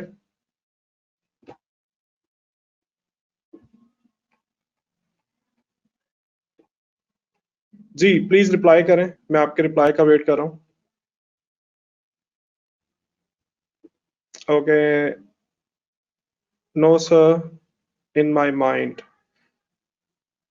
नहीं, कोई ऐसा नहीं जो हमेशा लॉस करे। दो रिप्लाईज मेरे पास आ चुके हैं और दोनों के दोनों रिप्लाईज में नो है, यानी कि नहीं। Exactly Luqman Shiraz Ali, yes. तो देखें, बातचीत का स्टार्ट में कर रहा हूं इस क्वेश्चन के साथ तो आपको आधी से ज्यादा बात जो है ना वो इसी के अंदर, इसी क्वेश्चन के अंदर आपको समझ में आ जानी चाहिए। अगर हमारे पास कोई भी ऐसा इंडिकेटर मौजूद है जो हमेशा लॉस करता है, तो इससे अच्छी और कौन सी बात है, इससे अच्छी, इससे बेहतरीन और कौन सी बात हो सकती है। मतलब मुझे एक ऐसा इंडिकेटर चाहिए जो हमेशा लॉस करता है। मैं तो मतलब मार्केट को झंझोड़ के रख दूंगा। मतलब मैं क्या करूंगा कि मैं वो जब भी बाय का सिग्नल देगा मैं उसके उल्टा ट्रेड ले लूंगा, मैं सेल कर दूंगा। वो जब भी सेल का सिग्नल देगा मैं हमेशा बाय कर लूंगा। ठीक है ना। तो एक्चुअली ऐसा कोई इंडिकेटर है ही नहीं है, ऐसा कुछ है ही नहीं है जो हमेशा लॉस करे। दैट मीन्स इसका मतलब क्या हुआ, इसका ये मतलब हुआ कि इंडिकेटर्स जो होते हैं ये काम करते हैं। करेक्ट। मतलब सिर्फ इस एक स्लाइड के ऊपर हमें ये अंदाजा हो गया कि इंडिकेटर्स जो होते हैं ये काम करने वाली चीज है। अगर हमें लॉस हो रहा है किसी भी इंडिकेटर को इस्तेमाल करते हुए, तो इसका ये मतलब है कि हमारी स्ट्रेटजी के अंदर, हमारे मार्केट की डायनामिक्स के अंदर या कहीं ना कहीं हम कोई मिस्टेक कर रहे हैं जिसकी वजह से हमें लॉस हो रहा है। वो एक्चुअली हमारा लॉस इंडिकेटर का कसूर नहीं था। ठीक है। वो लॉस जो हमें हुआ वो इंडिकेटर का कसूर नहीं था, हमारे नजरिए का, हमारा वो जो मेंटेलिटी, लीडिंग और लैगिंग वाली मेंटेलिटी, ठीक है ना, हमारे देखने का अंदाज कि हम उस इंडिकेटर को किस अंदाज में देख रहे हैं, किस विजन में देख रहे हैं, वो ही उस इंडिकेटर को लीडिंग बना देगा और वही अंदाज उस इंडिकेटर को लैगिंग बना देगा। करेक्ट। तो चले आगे बढ़ते हैं। और मुझे इस चीज की खुशी है, इस बात का अंदाजा आपने बड़े अच्छे से मुझे रिप्लाई किया कि कोई भी ऐसा इंडिकेटर नहीं है। दैट मीन्स कि हम we can make money with using indicators. Now start लेंगे प्राइस एक्शन से। देखें प्राइस एक्शन है क्या चीज। अगर हम सिर्फ और सिर्फ प्राइस एक्शन की बात करते हैं, तो प्राइस एक्शन के अंदर हम क्या कर रहे होते हैं, हम मार्केट को एनालाइज कर रहे होते हैं। ठीक है। प्राइस एक्शन का क्या मतलब है, मार्केट में होने वाली मूवमेंट। अब ये प्राइस एक्शन के अंदर जो भी उतार चढ़ाव हुआ, मिसाल के तौर पे मार्केट ऊपर गई, पुल बैक दिया, यहाँ से रिवर्सल दिया, पुल बैक, यहाँ पे रुकी, यहाँ से फिर फॉल हुआ, यहाँ से डबल बॉटम बना। ठीक है। What is that double bottom? That is a price action. ये पुल बैक क्या है, ये प्राइस एक्शन है। मार्केट यहाँ से ऊपर गई तो इसका क्या मतलब है, ये प्राइस एक्शन है। ठीक है। तो प्राइस एक्शन क्या चीज है? प्राइस एक्शन, हम प्राइस की मूवमेंट को देखते हैं और मार्केट की जो भी डायरेक्शन होगी, जो भी साइड होगी, उस साइड के ऊपर जो है हम उसका नतीजा निकाल रहे होते हैं कि मार्केट फर्दर कैसी मूव कर सकती है। ठीक है। तो प्राइस एक्शन करता क्या, ये किसी भी पेयर की, किसी भी इंस्ट्रूमेंट की तारीखी कीमत के उतार चढ़ाव को जाहिर करता है। ठीक है। प्राइस एक्शन जो होता है ना, ये बिल्कुल एक गैर फिल्टर शुदा नजरिया को पेश करता है। बिल्कुल गैर फिल्टर शुदा। अब इंडिकेटर्स के अंदर हम लोग क्या कर रहे होते हैं, एक मैथमेटिकल फार्मूला अप्लाई कर रहे होते हैं। वो मैथमेटिकल फार्मूला क्या करता है कि वो प्राइस के ऊपर एक फिल्टर प्लेस कर देता है। ठीक है। एक फिल्टर लगा देता है और उस फिल्टर के लगने के बाद जो भी चीज जो अपना जो रिजल्ट निकल के हमारे सामने आ रहा है, उसे हम कहते हैं कि इंडिकेटर की वो आउटपुट आ रही है। ठीक हो गया। तो बिल्कुल आप नेकेड प्राइस एक्शन को ट्रेड कर सकते हो थोड़ी सी एक्सपर्टीज के बाद। अब प्राइस एक्शन के अंदर चूंकि हमारे एक्शन के जो वेबिनार्स होते हैं उनके अंदर बहुत डिटेल के साथ मैं ये चीज समझाता हूँ कि प्राइस एक्शन को आप डिटेल से ट्रेड करना चाहो तो किस तरह से कर सकते हो। ठीक है। अगर आप में से कोई भी उन सेशंस को अटेंड नहीं करते तो बिल्कुल उनको भी आप अटेंड किया करें ताकि वो चीज आप डिटेल में सीख सको। चूंकि हम टाइम की कमी की वजह से यहाँ पे हर एक चीज प्राइस एक्शन के रिकॉर्डिंगली हम यहाँ पे डिस्कस नहीं कर पाएंगे। जस्ट हमने यहाँ पे थोड़ा सा तारुफ लिया। अब बात करते हैं टेक्निकल इंडिकेटर्स कि टेक्निकल इंडिकेटर्स क्या हैं। जैसा कि आपको बताया जा चुका है कि टेक्निकल इंडिकेटर्स जो है मैथमेटिकल कैलकुलेशंस अप्लाई करते हैं चार्ट के ऊपर। ठीक है। और ये चार्ट के ऊपर एप्लीकेशन जो होती है ये हर एक टिक के ऊपर होती है, हर एक टिक। अब आप ये देख सकते हो कि वो टिक जो है वो कितने शॉर्ट टर्म, कितने छोटे से टाइम के अंदर वो टिक जो है वो जनरेट हो जाती है। तो बस इतना ही लैग होता है। ठीक है। बस इतनी सी लैगिंग होती है और इससे ज्यादा लैगिंग नहीं होती। करेक्ट। अच्छा, इंडिकेटर्स को हम यूज कर रहे होते हैं पोटेंशियल सपोर्ट और रेजिस्टेंस लेवल्स मार्क करने के लिए भी, जैसा कि पिवट पॉइंट। का एक बेहतरीन इंडिकेटर है। ट्रेडिंग के अंदर या फिर प्राइस एक्शन के अंदर जो है सबसे बड़ा इशू ही सबका ये रहता है कि सपोर्ट रेजिस्टेंस जो है वो किस तरह से तलाश करना है, कैसे फाइंड आउट करोगे आप। तो मेजॉरिटी ऑफ द पीपल अच्छे से लेवल्स को मार्क नहीं कर पाते हैं।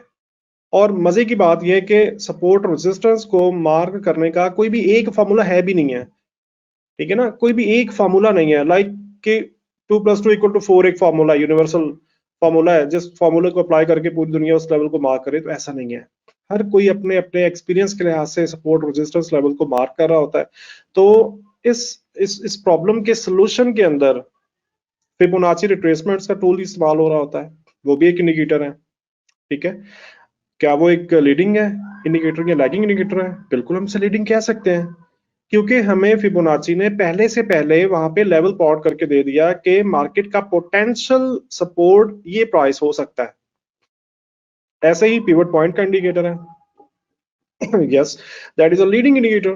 पिवट पॉइंट जो है, पिवट पॉइंट क्या कर रहा है? पिवट पॉइंट भी हमें किसी ना किसी प्राइस के ऊपर एक लेवल प्लॉट करके दे रहा है कि आज का पोटेंशियल रेजिस्टेंस और आज का पोटेंशियल सपोर्ट इस स्पेसिफिक प्राइस के ऊपर हो सकता है, ठीक है। तो दैट मीन्स कि हमें मार्केट के मूवमेंट से पहले पता चल गया कि आज का सपोर्ट, पहला सपोर्ट कहाँ है, दूसरा कहाँ है, तीसरा कहाँ है। तो पिवट पॉइंट या फिबोनाची इनको यूज करते हुए हमें एक तो सपोर्ट रेजिस्टेंस का प्रॉब्लम सॉल्व हुआ, दूसरा हमें अंदाजा हो गया कि इस किस पॉइंट के ऊपर हम जो है वो एंट्री ओपन कर सकते हैं, ठीक है। तो इस तरह के बहुत सारे इंडिकेटर्स मौजूद हैं जिनको हम अब ट्रेडिंग के अंदर इस्तेमाल करके अपनी ट्रेडिंग को बेहतर बना सकते हैं। Correct, understand now. अब एक बहुत ही इंपॉर्टेंट चीज, बहुत ही इंपॉर्टेंट पॉइंट जिसके अंदर ज्यादातर लोग जो है वो पैसा लॉस कर रहे होते हैं इस चीज को ना समझ के। ये पॉइंट क्या है कि every indicator belongs to specific market condition. हमेशा याद रखें कि हर एक इंडिकेटर हर एक तरह की मार्केट के लिए नहीं बना, ठीक है। तो आप जो भी इंडिकेटर इस्तेमाल कर रहे हैं, मैं अभी आपको इंडिकेटर्स की लिस्ट भी बताऊंगा, उनकी फंक्शनैलिटी भी बताऊंगा, मैं आपको ये भी बताऊंगा कि वो इंडिकेटर्स किस मार्केट कंडीशन में अच्छा काम करते हैं और किस मार्केट कंडीशन के अंदर बुरा काम करते हैं। ये दोनों चीजें मैं आपको भी बताऊंगा, लेकिन आपको ये चीज पहले से पहले पता होनी चाहिए कि जो भी इंडिकेटर जिस मार्केट कंडीशन के लिए बनाया गया है वो उसी मार्केट कंडीशन के अंदर अच्छा काम करेगा, ठीक है। हमें लॉसेस क्यों होते हैं किसी भी इंडिकेटर? क्योंकि हम हर तरह की मार्केट कंडीशन के अंदर इंडिकेटर के सिग्नल्स को फॉलो कर रहे होते हैं। तो जिस जिस सपोर्टिव मार्केट कंडीशन के अंदर सिग्नल हमें मिला उसमें तो हमें प्रॉफिट हो जाता है, और अगर सपोर्टिव मार्केट कंडीशन के अंदर सिग्नल नहीं था तो हमें लॉस होना स्टार्ट हो जाता है। तो हमें ये चीज, मैंने अलग पूरे पेज के ऊपर इस चीज को मैंने मेंशन किया है कि ये चीज आपके सबकॉन्शियस माइंड के अंदर स्टोर हो जाए। इस चीज को अच्छे से समझ लीजिए कि हर एक इंडिकेटर जो है ना, ये हर एक मार्केट कंडीशन के लिए नहीं होता। तो चले देखते हैं कि कौन कौन से ऐसे इंडिकेटर हैं और किस किस तरह की मार्केट कंडीशन के अंदर ये अच्छा काम करेंगे। तो डेफिनेटली अगर ये क्वेश्चन किया जाए कि हमारे लिए आइडियल ट्रेडिंग मार्केट कंडीशन कौन सी होती है, कोई बता सकता है? कोई बता सकता है? ट्राई करें, चाहे गलत जवाब दें, कोई इशू नहीं है। ट्राई करें, आंसर दें कि हमारे लिए ट्रेड करने के लिए आइडियल मार्केट कंडीशन कौन सी होती है, यानी कि मार्केट किस कंडीशन में हो तो ट्रेड करना बेहतर ऑप्शन रहता है।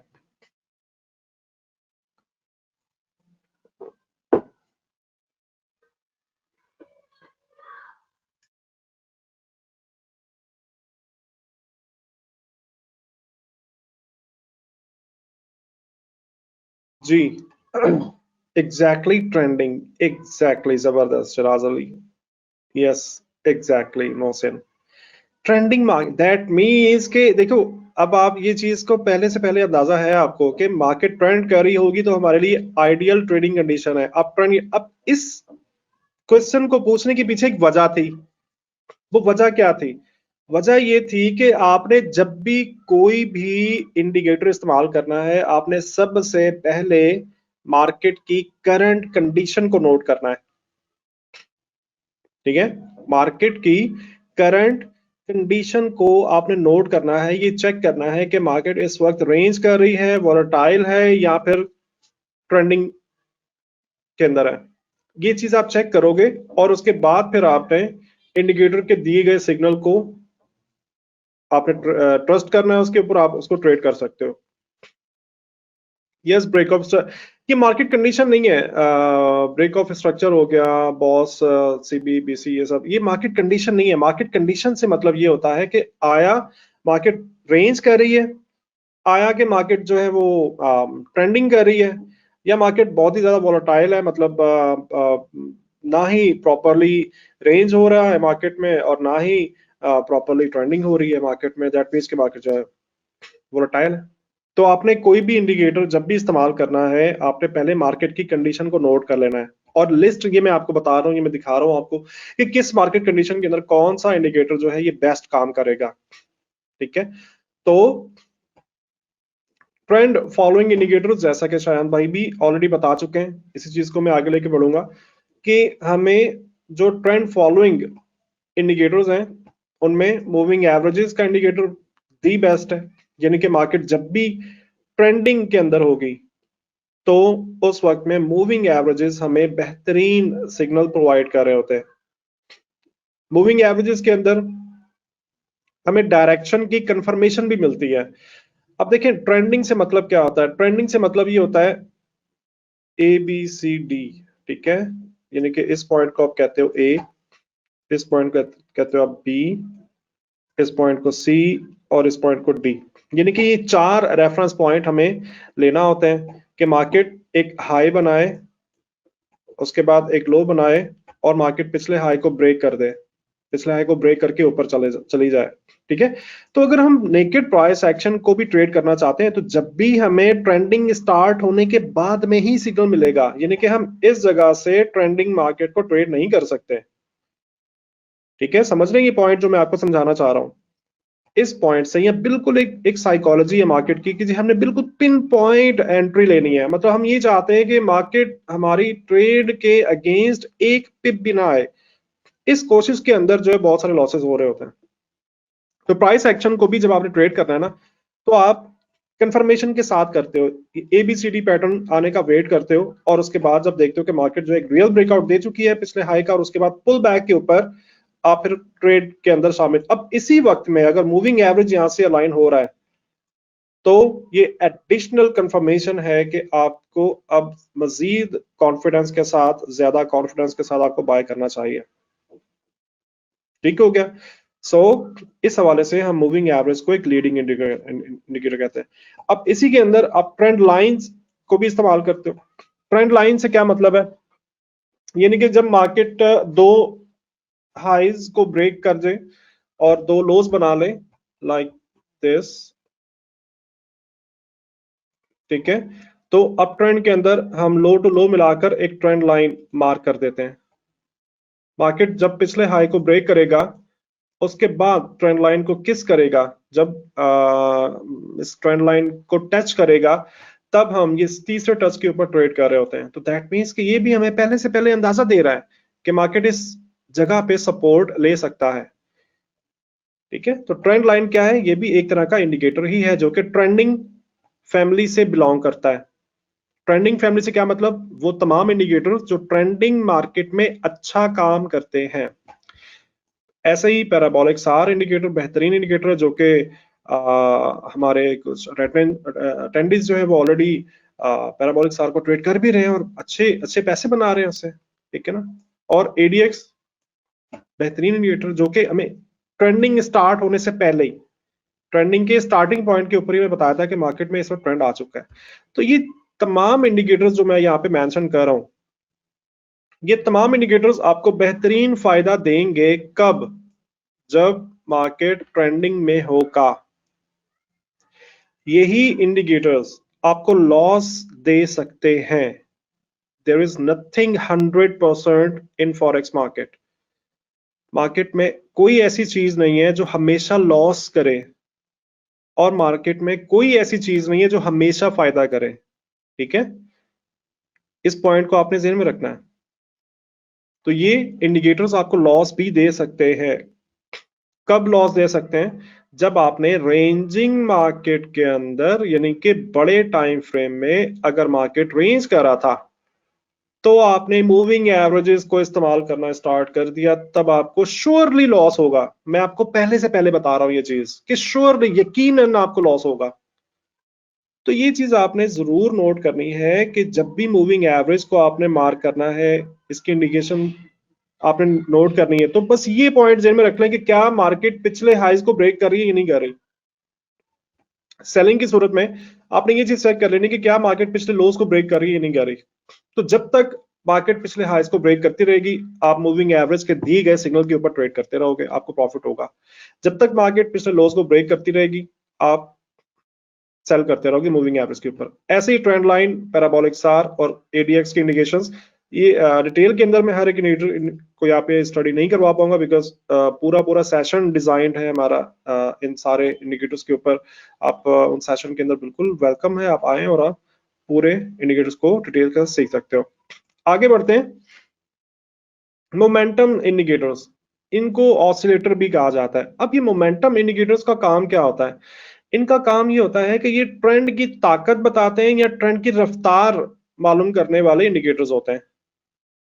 ठीक है, यानी कि अगर हम कोई ऐसी स्ट्रेटजी डिजाइन कर रहे हैं, हम ऐसी स्ट्रेटजी के बारे में सोच रहे हैं जो कि रिवर्सल को ट्रेड करती है, तो इस तरह की स्ट्रेटजी के अंदर हमें ये सारे इंडिकेटर हमारी मदद कर सकते हैं, जिनके अंदर आरएसआई सबसे ज्यादा दुनिया में सबसे ज्यादा ट्रेड किया जाने वाला इंडिकेटर है। स्टोकेस्टिक मेरा फेवरेट इंडिकेटर है, यानी कि अगर आप स्कैल्पिंग करना चाहते हो रेंजिंग मार्केट के अंदर, चले मैं आपको उसकी कंडीशन बताता हूँ कि रेंजिंग में कैसे आपने इसको ट्रेड करना है। और ट्रेंडिंग, ये जो मोमेंटम इंडिकेटर्स होते हैं, आप ट्रेंडिंग मार्केट में भी इनको यूज कर सकते हो और रेंजिंग मार्केट में भी इस्तेमाल कर सकते हो, लेकिन इस्तेमाल करने में फर्क होगा। ठीक है, इस्तेमाल करने में फर्क मैं आपको भी बताता हूँ। इसके अलावा मैकडी ट्रेंड की अलाइनमेंट कंफर्म करने के लिए बेहतरीन इंडिकेटर है, ये भी एक ऑसिलेटर है।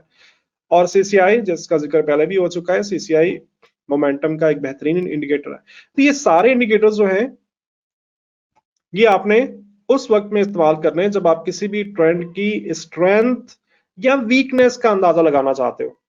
कोई ऐसी स्ट्रेटजी जिस स्ट्रेटजी के अंदर आप रिवर्सल ट्रेड करना चाहते हो, तो अगर ये इंडिकेटर्स में से कोई भी आपको ट्रेंड की वीकनेस दिखा रहा है, ट्रेंड लेट्स से बुलिश था, ठीक है, और इस पॉइंट के ऊपर आकर के आपको वीकनेस नजर आ रही है किसी भी इंडिकेटर के अंदर, तो आप समझ जाओ कि इस पॉइंट में आप लेवल मार्क करोगे। ठीक है, और इस लेवल के अकॉर्डिंगली आप रिवर्सल देख सकते हो with the confirmation of any oscillator. अब ऑसिलेटर आपको फायदा कब देगा? याद रखिएगा कि जब ट्रेंडिंग मार्केट होगी, जब ट्रेंडिंग मार्केट होगी, आपने हमेशा कन्वर्जेंस और डाइवर्जेंस देखनी है। किसी भी ऑसिलेटर को इस्तेमाल करते हुए ट्रेंडिंग मार्केट के अंदर आपने कन्वर्जेंस और डाइवर्जेंस को देखना है, और इसी के अंदर हिडन डाइवर्जेंस भी आता है। ये तीन चीजें आप ऑसिलेटर के अंदर देखते हो ट्रेंडिंग मार्केट के अंदर। बहुत ही आसान सी स्ट्रेटजी, बहुत ही सिंपल सी स्ट्रेटजी, ओवरबाउट ओवरसोल्ड एरियाज, जिसके अंदर ये बात हर किसी को पता है। मतलब मार्केट में फॉरेक्स में जंप इन करने से पहले, जंप इन करने के बाद जो पहली बात सुनने को मिलती है वो ये मिलती है कि यार आरएससी लगाओ, अबव 70 सेल कर दो, बिलो 30 बाय कर लो। क्यों? क्योंकि मार्केट ओवरबाउट होती है, ओवरसोल्ड होती है। ये कंडीशन भी काम करेगा, इस स्ट्रेटजी के ऊपर भी आप प्रॉफिट ले पाओगे। कब ले पाओगे? जब मार्केट रेंज कर रहा होगा। बड़ा टाइम फ्रेम अगर रेंज कर रहा था तब ओवरबाउट ओवरसोल्ड एरियाज आपने यूज करने हैं, बिफोर दैट आपने यूज नहीं करना है। अगर आपने ट्रेंडिंग मार्केट के अंदर ओवरबाउट ओवरसोल्ड एरियाज को इस्तेमाल किया, लॉस होगा। ठीक है, अगर आपने रेंजिंग मार्केट के अंदर डाइवर्जेंस कन्वर्जेंस को यूज किया, लॉस होगा, एंड वाइस वर्सा। मैं टाइम की कमी की 22 थोड़ा सा तेज चलूंगा। नेक्स्ट है हमारे पास वॉलेटिलिटी इंडिकेटर्स, यानी कि ये तमाम इंडिकेटर जो होते हैं ना, ये हमारे पास एंट्री तलाश करने के लिए नहीं होते हैं। ये तमाम इंडिकेटर जो हैं ये हमारे पास जस्ट इसलिए होते हैं कि मार्केट की करंट कंडीशन बता सके कि मार्केट इस वक्त हालत सुकून के अंदर या बहुत ज्यादा वोलेटाइल हो चुकी है, बिफर चुकी हुई है। ठीक है, बॉलिंजर बैंड्स वोलेटाइल वोलेटिलिटी को शो कर रहा होता है, एटीआर वोलेटिलिटी को शो कर रहा होता है, और डाउन चेन चैनल्स ये भी बता रहा होता है कि मार्केट कितनी वोलेटाइल है। तो अगर आप कोई ऐसी स्ट्रेटजी डिजाइन कर रहे हो और उस स्ट्रेटजी के अंदर आप ये पॉइंट शामिल करना चाहते हो कि आप ट्रेड उस वक्त में करोगे जब मार्केट तेज होगी, मार्केट में तेजी आ चुकी होगी, तब आप इन इंडिकेटर्स का इस्तेमाल कर सकते हो। ये इंडिकेटर्स आपको उस वक्त में फायदा देंगे, उसके पहले नहीं। ठीक हो गया। नेक्स्ट आता है जी volume indicators. Volume indicator leading indicator, हमें नंबर ऑफ ट्रांजैक्शंस के बारे में अंदाजा हो रहा होता है कि मार्केट के अंदर आने वाली मूव के अंदर वॉल्यूम कितना जनरेट हो रहा है। ठीक है, तो अपनी स्ट्रैटेजी के अंदर आप वॉल्यूम को ऐड कर लेते हो तो ये भी इटसेल्फ एक बेहतरीन वे टू ट्रेड हो सकता है। तो ये सारे इंडिकेटर्स डिटेल के अंदर फिलहाल नहीं जाएंगे, बिकॉज आप सेशंस के अंदर जो है डिटेल हासिल कर सकते हो किसी भी इंडिकेटर की। तो ये सारे इंडिकेटर्स जो हैं ये वॉल्यूम से बिलोंग करते हैं, इस फैमिली से बिलोंग करते हैं। दैट मीन्स कि आप इन कैटेगरीज के अलावा आप जो है किसी और मार्केट कंडीशन में इनको अप्लाई करोगे तो लॉस हो सकता है। ठीक हो गया। नाउ अब बात करते हैं how to create high probable trading setup, कि अगर हम ये सारे इंडिकेटर्स के रहते हुए कोई स्ट्रेटजी बनाना चाहें तो हम किस तरह से बना सकते हैं, या हमें क्या क्या पॉइंट जो है उनको देखना है, उनको सामने रखना है। तो सबसे पहले जैसे मैंने आपको बताया कि फर्स्ट नंबर पर मार्केट की करंट कंडीशन को नोट करना है आपने। स्ट्रेटजी चाहे जो भी हो, मेथड चाहे जो भी हो, हर एक चीज को यूज करने से पहले आपने मार्केट की करंट कंडीशन को नोट करना है कि मार्केट ट्रेंड कर रही है या नहीं कर रही, रेंज कर रही है या नहीं कर रही है, वोलेटाइल है, जो भी है। अब उसके अंदर ये भी आ जाएगा कि बड़े टाइम फ्रेम के अंदर ट्रेंडिंग थी तो छोटे टाइम फ्रेम के अंदर रेंज कर रहा था, तब आपको क्या करना है। ठीक है, डेफिनेटली फिर आप टाइम फ्रेम स्विच करोगे। तो सबसे पहले आपने मार्केट की करंट कंडीशन को नोट करना है, उसके बाद किसी भी इंडिकेटर की वैल्यू के ऊपर आप एतमाद करोगे। बिफोर दैट, इस पॉइंट के पहले आप किसी भी इंडिकेटर की वैल्यू पे एतमाद नहीं करोगे। कॉन्फ्लुएंस आपने कैसे बनाना है ये मैं आपको अभी नेक्स्ट स्लाइड के अंदर बताऊंगा। करंट कंडीशन नोट करने के बाद आप कोई भी इंडिकेटर जो है आप ऐड कर सकते हो। जो इंडिकेटर्स मैंने लिस्ट के अंदर आपको दिखाए किस किस फैमिली से बिलोंग करते हैं, उस स्ट्रेटजी के मुताबिक अगर आप उस तरह की स्ट्रेटजी पर काम कर रहे हो तो उन इंडिकेटर्स में से आप कोई भी इंडिकेटर यूटिलाइज कर सकते हो। ठीक है, अब आपने क्या किया कि प्राइस एक्शन यूटिलाइज कर लिया, मार्केट की करंट स्टेट नोट कर ली। ठीक है, और उसके बाद आपने कोई भी इंडिकेटर आपने अप्लाई कर दिया, मान लो दैट इज RSI। ठीक है, फॉर एग्जांपल, बिकॉज RSI सबसे ज्यादा यूज किया जा रहा होता है। अब आपने तीसरे नंबर पे क्या करना है, जब तक कॉन्फ्लुएंस नहीं बने उस वक्त तक आपने ट्रेड नहीं करना। लिटरली ये तजर्बे की बात बता रहा हूं मैं आपको, ये किसी किताब में नहीं लिखा हुआ, कहीं और मैंने पढ़ के यहाँ पे मैं आपको ये चीज नहीं बता रहा, तजर्बे से ये चीज बता रहा हूँ। बिकॉज जब भी कोई भी आता मार्केट के अंदर शुरू में लॉसेस का सामना करना पड़ता है, ऐसे ही हमको भी हुए में। ठीक है, हमने क्या किया कि उन लॉसेस से सीखा, उन लॉसेस को नोट किया, राइट डाउन किया कि यार मुझे इस वजह से लॉस हुआ था, इस वजह से जब मैंने ऐसा किया तो मुझे लॉस हुआ। तो उनके अंदर ये चीज बहुत ज्यादा इंपॉर्टेंट है कि हम उस वक्त कॉन्फ्लुएंस नहीं बनाते थे, सिर्फ एक इशारे के ऊपर हम ट्रेड के अंदर आ जाते थे। तो आपने ऐसा नहीं करना, आपने क्या करना है, आपने कॉन्फ्लुएंस क्रिएट करना है, कॉन्फ्लुएंस बनाना है। What is Confluence? कॉन्फ्लुएंस का ही मतलब है कि मार्केट जो है राइज कर रही थी, पुल बैक आया और यहाँ पे कुछ भी लेट से ट्रेंड लाइन मूव हो रही थी और यहाँ से आपको बाय का सिग्नल मिलता है। अब इंडिकेटर भी यहाँ पे आपकी स्ट्रेटजी के मुताबिक आपको सेम प्राइस और सेम टाइम आपको बाय का सिग्नल दे रहा है। इसका ये मतलब है कि अब आपकी जो कंफर्मेशंस हैं, आपके जो रेफरेंसेस हैं, उनके अंदर एक रेफरेंस का और इजाफा हो चुका है। दैट मीन्स कि यहाँ पे कॉन्फ्लुएंस बन चुका है, यानी कि आपका ट्रेड करने के अंदर आपका एतमाद बढ़ चुका है। 100% कुछ नहीं होता, कॉन्फिडेंस बनने के बाद भी 100% मार्केट आपके फेवर में कुड भी नहीं जा सकती, हो सकता है ऐसा, लेकिन ज्यादा चांसेस होते हैं, high probable trading setup conference के अंदर हमेशा बन रहा होता है। ठीक है, उसके बाद आपने क्या करना है, बैक टेस्टिंग करनी है। बैक टेस्टिंग कैसे करनी है मैं आपको नेक्स्ट स्लाइड के ऊपर जाके दिखाने वाला हूं।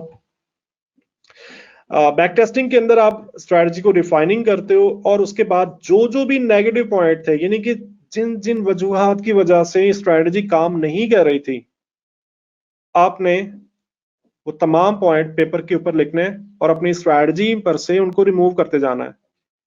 ठीक है, लाइक आप फॉरेक्स फैक्ट्री नहीं देख रहे थे पहले, आपको लॉसेस हो रहे हैं, आप ट्रेड उस वक्त में कर रहे हो जब न्यूज आ रही है, ये पॉइंट आप रिमूव कर दोगे कि यार मुझे इस वक्त में ट्रेड नहीं करना है। ठीक है, तो जो जो भी बैक टेस्टिंग के दौरान में जो जो भी नेगेटिव चीजें आप तलाश करते हो, आप आइडेंटिफाई करते हो जिसकी वजह से आपको लॉसेस हो रहे हैं, तो इसका ये मतलब है कि आप उनको एक एक करके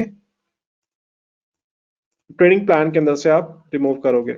नाउ अब डी मार्कर इंडिकेटर में यहाँ पे आपको रेकमेंड करना चाहूंगा।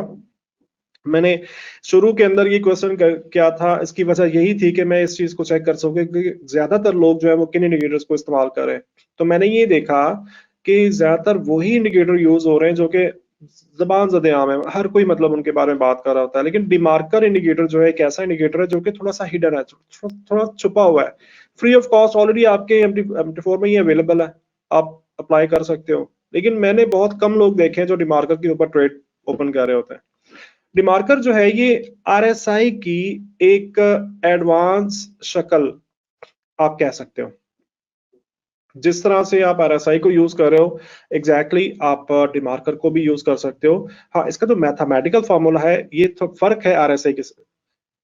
RSI सिर्फ और सिर्फ मोमेंटम को कैलकुलेट करता है, ठीक है, जबकि डिमार्कर क्या करता है, डिमार्कर हाइज को, मार्केट जितनी ज्यादा हाइज बना रही है और जितने ज्यादा लोज बना रही है, इनको आपस में कंपेयर करके कैलकुलेट करके आपको आउटपुट प्रोवाइड कर रहा होता है। ठीक है, टाइम शॉर्ट है और डिटेल के साथ मैं डिमार्कर के ऊपर नहीं जा सकूंगा। हाँ, ये मैं बता दूंगा कि आपने किस तरह से डिमार्कर को ट्रेड का हिस्सा बनाना है। बल्कि एक क्वेश्चन भी आ रहा था कुछ टाइम पहले कि कौन सा इंडिकेटर आप रेकमेंड करोगे, तो मैं बिल्कुल डिमार्कर को रेकमेंड करूंगा। क्यों?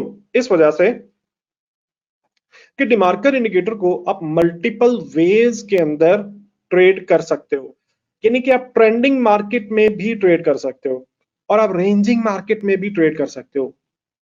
कितनी बेहतरीन चीज है कि एक ऐसा इंडिकेटर आपको मिल जाए जो दोनों तरह की मार्केट कंडीशंस के अंदर आपका साथ दे, आपको बेहतर सिग्नल्स प्रोवाइड करे। तो कैसे कि अगर डायरेक्शनल ब्यास की असेसमेंट आपको चाहिए तो हम दो लेवल्स इसके अंदर मिल रहे होते हैं, 0.3 और 0.7।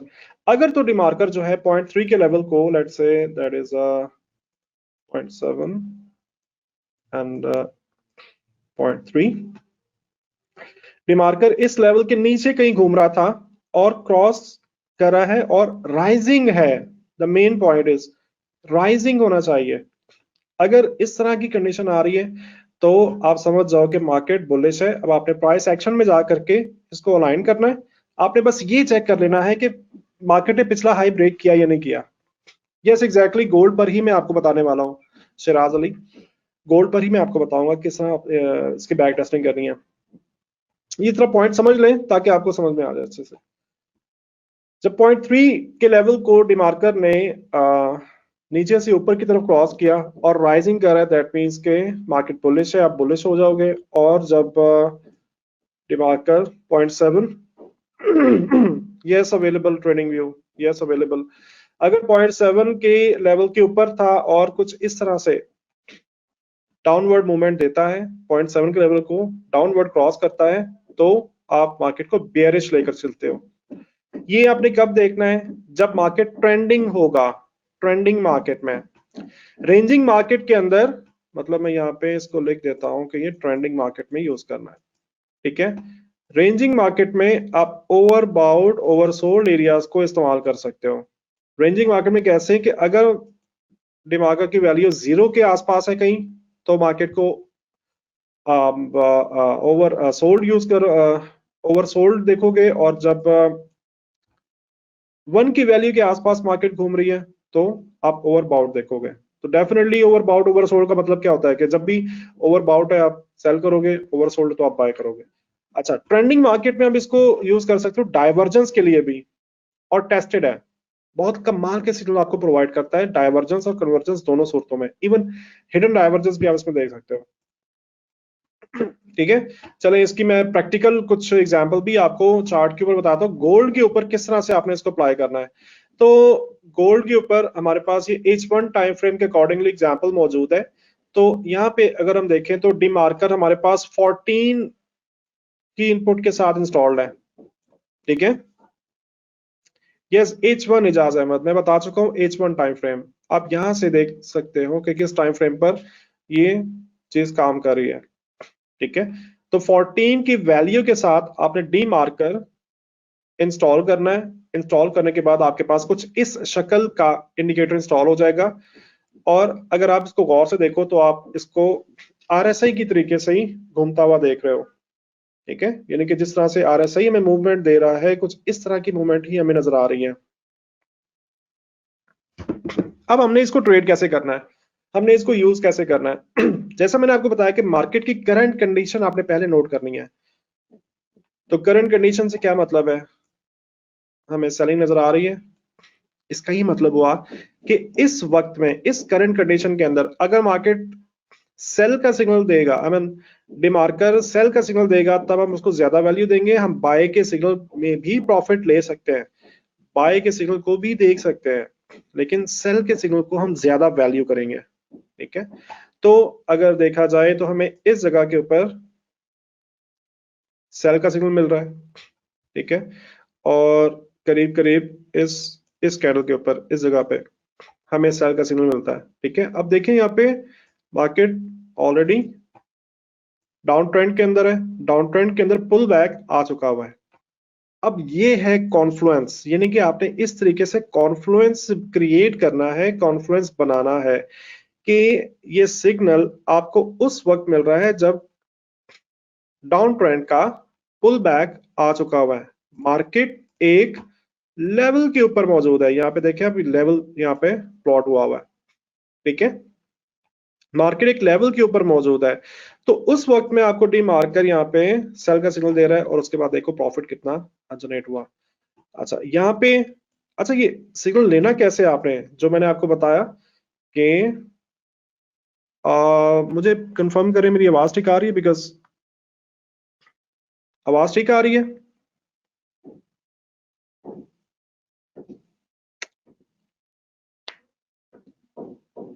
प्लीज कंफर्म, आवाज ठीक आ रही है। मुझे मैसेज रिसीव हुआ है कि आवाज नहीं आ रही।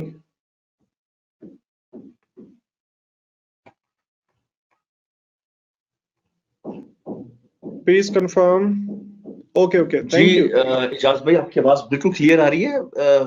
शायद कोई एक आध कोई शख्स होगा शायद जिसका टेक्निकल, शायद उनके पास टेक्निकल इशू था। बस मैं क्लोज कर रहा हूँ, जी टाइम ओवर हो चुका है। तो अच्छा, आपने ट्रेड लेनी कैसे, यहाँ पे हमारे पास ये दो लेवल्स आ रहे हैं। जैसा मैंने आपको बताया कि अगर इंडिकेटर 0.3 के लेवल के नीचे घूम रहा था और ये क्रॉस ओवर हो रहा है, तो हम बाय की ट्रेड करेंगे।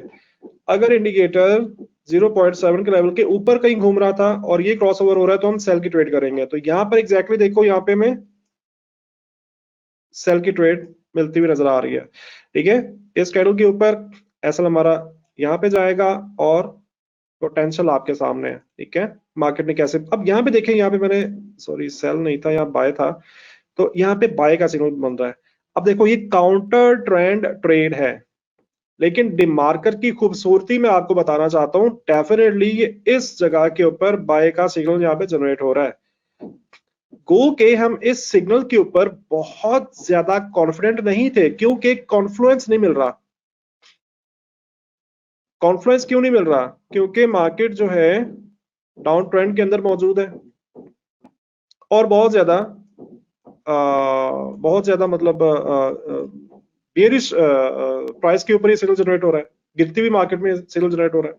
लेकिन फिर भी इस सिग्नल ने, इस इंडिकेशन ने अपना काम किया है। देखें मार्केट ऊपर आई है, ठीक है ना। ये सिग्नल जनरेट होने के बाद आपको प्रॉफिट मिला है, हाँ, लेकिन कम प्रॉफिट मिला। तो ये चीज अगर आप समझ जाते हो कि बेयरिश ट्रेंड के अंदर बाय की ट्रेड जल्दी बंद कर देनी है, मैं रिपीट कर रहा हूं, बेयरिश ट्रेंड के अंदर बाय की ट्रेड अव्वल तो ना लें। पहली रिकमेंडेशन ये है कि गिरते हुए ट्रेंड के अंदर बुलिश ट्रेड मत लें, ठीक है। अगर आप ले लेते हो तो बहुत जल्दी आपने बंद कर देनी है, ठीक है। अच्छा, इसके बाद हमें यहाँ पे सेल का सिग्नल मिल रहा है, डेफिनेट बिल्कुल पिन पॉइंट एंट्री मिलती है यहाँ पे, ठीक है। अगेन ऑन सपोर्ट, और चूंकि मार्केट ऑलरेडी बियरिश है इस हवाले से, अब यहाँ पे देखें तो बाय का सिग्नल मिल रहा है, ठीक है। यहाँ पे देखिए तो हमें सेल का सिग्नल मिल रहा है। अब चूंकि यहाँ पे मार्केट अपना ट्रेंड चेंज कर रही है, मार्केट ने यहाँ पर एक हाई क्रिएट किया हुआ है, पिछले हाईस को ब्रेक कर दिया हुआ है, ठीक है, और यहाँ पे एक हायर लो क्रिएट किया हुआ है, ठीक है। तो अब यहाँ पे हमें क्या कर रहा है, मार्केट सेल का सिग्नल दे रहा है, डेफिनेटली इस वाली कैंडल के ऊपर सेल का सिग्नल मिला। तो देखें यहाँ पर भी हमें प्रॉफिट के अंदर ट्रेड बंद हुई, लेकिन थोड़ा सा प्रॉफिट मिला, नो इशू, हमारा लॉस तो नहीं हुआ, ठीक है। लेकिन अब चूंकि मार्केट ट्रेंड चेंज कर चुकी है, इस वजह से अब हम अलाइंड हैं बाय में के, बाय में आने वाले सिग्नल्स के लिए हम ज्यादा अलाइंड है। सो उसके बाद हम देखते हैं कि मार्केट हमें यहाँ से बाय का सिग्नल दे रही है, ठीक है।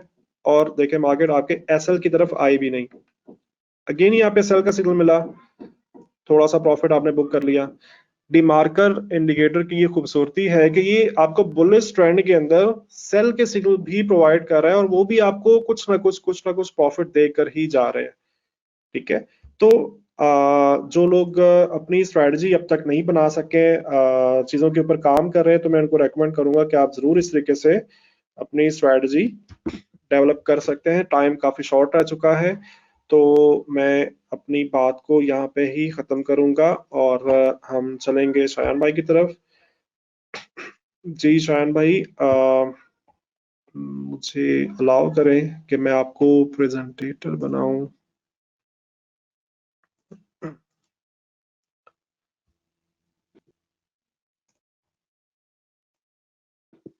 जी शायान भाई, प्लीज कंफर्म करें, आपके पास रिक्वेस्ट आ चुकी है प्रेजेंटर के। जी बिल्कुल आ चुकी है। Okay, thank you.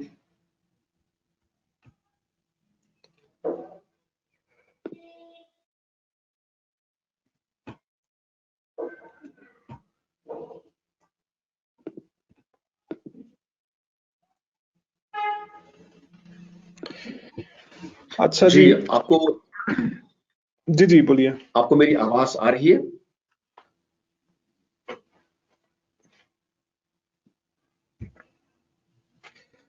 जी आपकी आवाज ठीक है।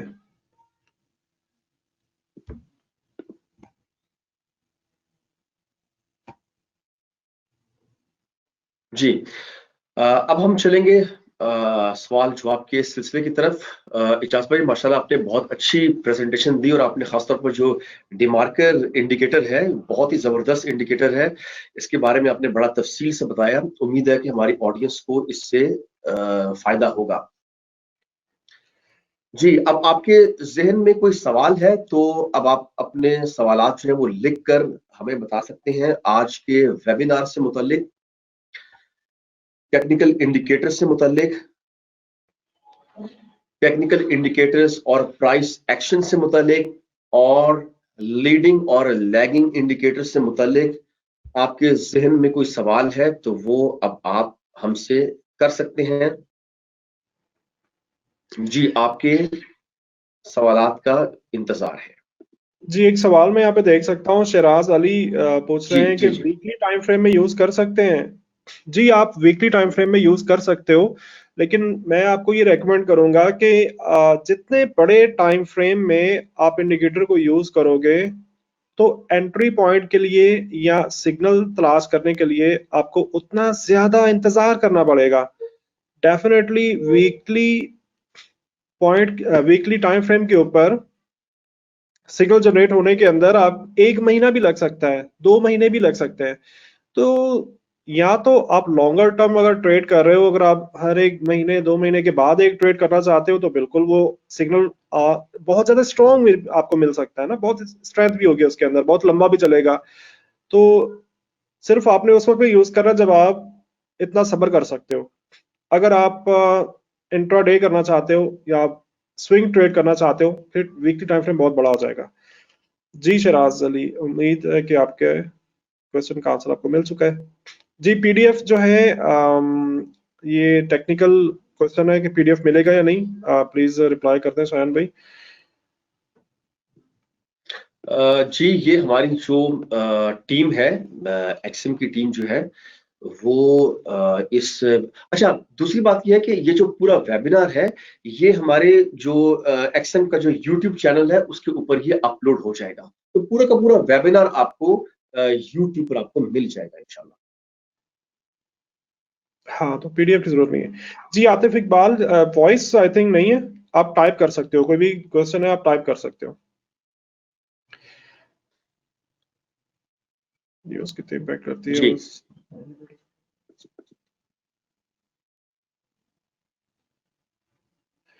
जी आतिफ इकबाल मोहम्मद कह रहे हैं। आतिफ। जी जी जी शायन भाई प्लीज। हाँ जी। अच्छा जी, सवालात यहाँ पर लेंगे। मोहम्मद आतिफ इकबाल हैं, वो कह रहे हैं कि न्यूज़ कितनी इम्पैक्ट करती है और उस सूरत में इंडिकेटर्स का क्या रिस्पॉन्स होता है। मींस के न्यूज़ कोई हो तो या तो करेंसी फुल ऊपर चली जाती है या डाउन। जी इजाज भाई इसका जवाब दीजिएगा, न्यूज़ का क्या, न्यूज़ के बाद हमें क्या वैसे करना चाहिए, इंडिकेटर्स को किस तरीके से। जाहिर बात है कुछ डाटे ऐसे आते हैं जो एकदम से बड़ा रिएक्शन ट्रेडर्स का देते हैं, तो उस मौके पर हमें इंडिकेटर्स को किस तरीके से एडजस्ट करना चाहिए।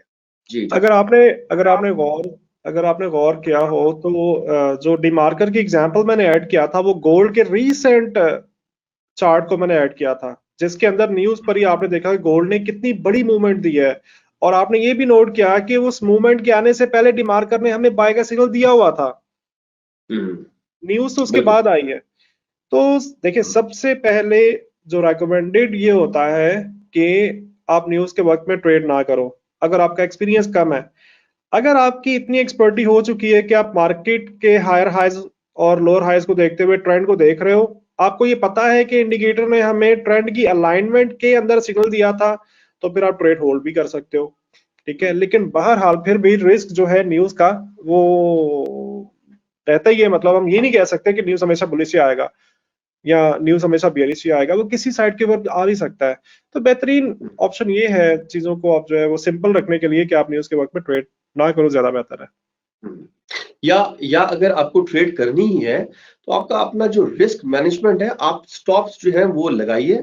आपका यस वैसे भी जो इक्विटी स्टॉप है वो 2% से ऊपर जाना नहीं चाहिए, और आपका टेक्निकल एनालिसिस का जो स्टॉप है वो भी लगा होना चाहिए। लेकिन न्यूज के वक्त ये भी होता है कि स्लिपेज भी हमें जो है ना उसका भी बड़ा सामना करना पड़ता है। तो बहरहाल फिर भी स्टॉप्स जो है अगर आपने लाजमी, जिस तरह आपने भी कहा कि जरा अवॉइड किया जाए, लेकिन अगर फिर भी आपने लाजमी जिस तरह एनएफपी पे आपने ट्रेड करनी ही करनी है, फिर जाहिर बात है रिस्क मैनेजमेंट को आपने बहुत सीरियस लेना होगा। इजाज अहमद पूछते हैं कि DeMarker what is minimum time frame. जी इजाज भाई, ये डिमार्कर का मिनिमम टाइम फ्रेम पूछ रहे हैं कि क्या होना चाहिए। मिनिमम टाइम फ्रेम तो फिर 1 मिनट भी हो सकता है ना। हाँ, मतलब मतलब ये उनका उनका मकसद ये है कि क्या ये हर टाइम फ्रेम में 1 मिनट में, 5 मिनट में, 15 मिनट में, जी W1 में, मंथली में चल जाएगा ये सारा, ये जी डिमार्कर जी जो है। काम बिल्कुल काम करेगा। Depends on your trading strategy कि आप इंट्राडे कर रहे हम्म, हो, आप स्विंग ट्रेड कर रहे हो, आप डेली ट्रेड कर रहे हो, आप स्कैल्पिंग कर रहे हो, हम्म, आपका ट्रेडिंग मेथड क्या है, डिपेंड करेगा उस चीज के ऊपर ना। वैसे में बेहतर अगर इंट्राडे के लिए M15 टाइम फ्रेम आप देख सकते हो, और अच्छे रिजल्ट के लिए H1 टाइम फ्रेम जो मैं H1 बिल्कुल। रेकमेंड करूंगा, H1 रेकमेंड करूंगा। ठीक है, इसमें ये फायदा भी होता है, मतलब H1 का सिग्नल लेने के लिए आपको बहुत लंबा इंतजार भी नहीं करना पड़ता, और स्मॉल टाइम फ्रेम के अंदर आने वाला नॉइज भी काफी हद तक H1 में रिमूव हो जाता है। बिल्कुल सही। तो H1 इज जी फार बेटर आई थिंक। जबरदस्त। शिराज अली वही बात पूछ रहे हैं कि कौन सा टाइम बेस्ट है, कौन सा टाइम बेस्ट है या टाइम फ्रेम बेस्ट है। मेरे ख्याल है ये टाइम पूछ रहे हैं। कि डिमार्कर के लिए अगर टाइम फ्रेम है तो वो जिस तरह आपने कहा कि 1 आवर बड़ा बेहतरीन है, लेकिन अगर वो टाइम पूछ रहे हैं जैसे दिन में कौन सा हिस्सा इसके लिए बेस्ट है, तो वो फिर आपका क्या जवाब होगा? टाइम कौन सा बेस्ट है जब सिग्नल मिल जाए आपको? जबरदस्त। डेफिनेटली। मेरा अपना पॉइंट ऑफ व्यू है कि खास तौर पर अगर आपने इंट्राडे ट्रेडिंग करनी है तो सेशन ट्रेडिंग जो है वो बड़ा अच्छा टाइम होता है। लंदन सेशन का शुरू और न्यूयॉर्क सेशन का जो शुरू होता है वो बड़ा अच्छा होता है, तो आप उसमें भी देख सकते हैं। लेकिन मेरा ख्याल है कि अगर आप टाइम फ्रेम पूछ रहे हैं तो वो 1 आवर का टाइम फ्रेम जिस तरह इजाज भाई ने बताया। Yes Mohammad obviously. Atif Iqbal, session का जिक्र किया आपने, तो वो सेशन अच्छा, वो आपसे पूछ रहे हैं कि वो सेशन का आपने जिक्र किया था कि सेशन कैसे ले सकते हैं? जी, सेशन आप ले सकते हो। आप एक्सएम की वेबसाइट पे जा करके उर्दू वेबिनार्स को आप सर्च करोगे। उर्दू वेबिनार्स के अंदर पूरी लिस्ट आ रही होगी जिनमें शायान भाई के सेशंस भी आ रहे होते हैं और मेरी लिस्ट भी आ रही होती है। उन सेशंस को आपने एक एक करके रजिस्टर करना है। रजिस्टर करने के बाद आपकी ईमेल के अंदर आपको ज्वाइनिंग लिंक मिल जाएगा। जबरदस्त। मोहम्मद उमर हसन हैं, वो कह रहे हैं कि Ijaz sir, your teaching method is so good, God bless you and your team. जी इजाज भाई, माशाल्लाह आपका थैंक यू। वाकई जो है ना टीचिंग मेथड बहुत शानदार है। तो बहुत शुक्रिया मोहम्मद उमर हसन। और थैंक यू। अ, अ, जी इजाज अहमद कह रहे हैं कि how how to to plot plot USD currency.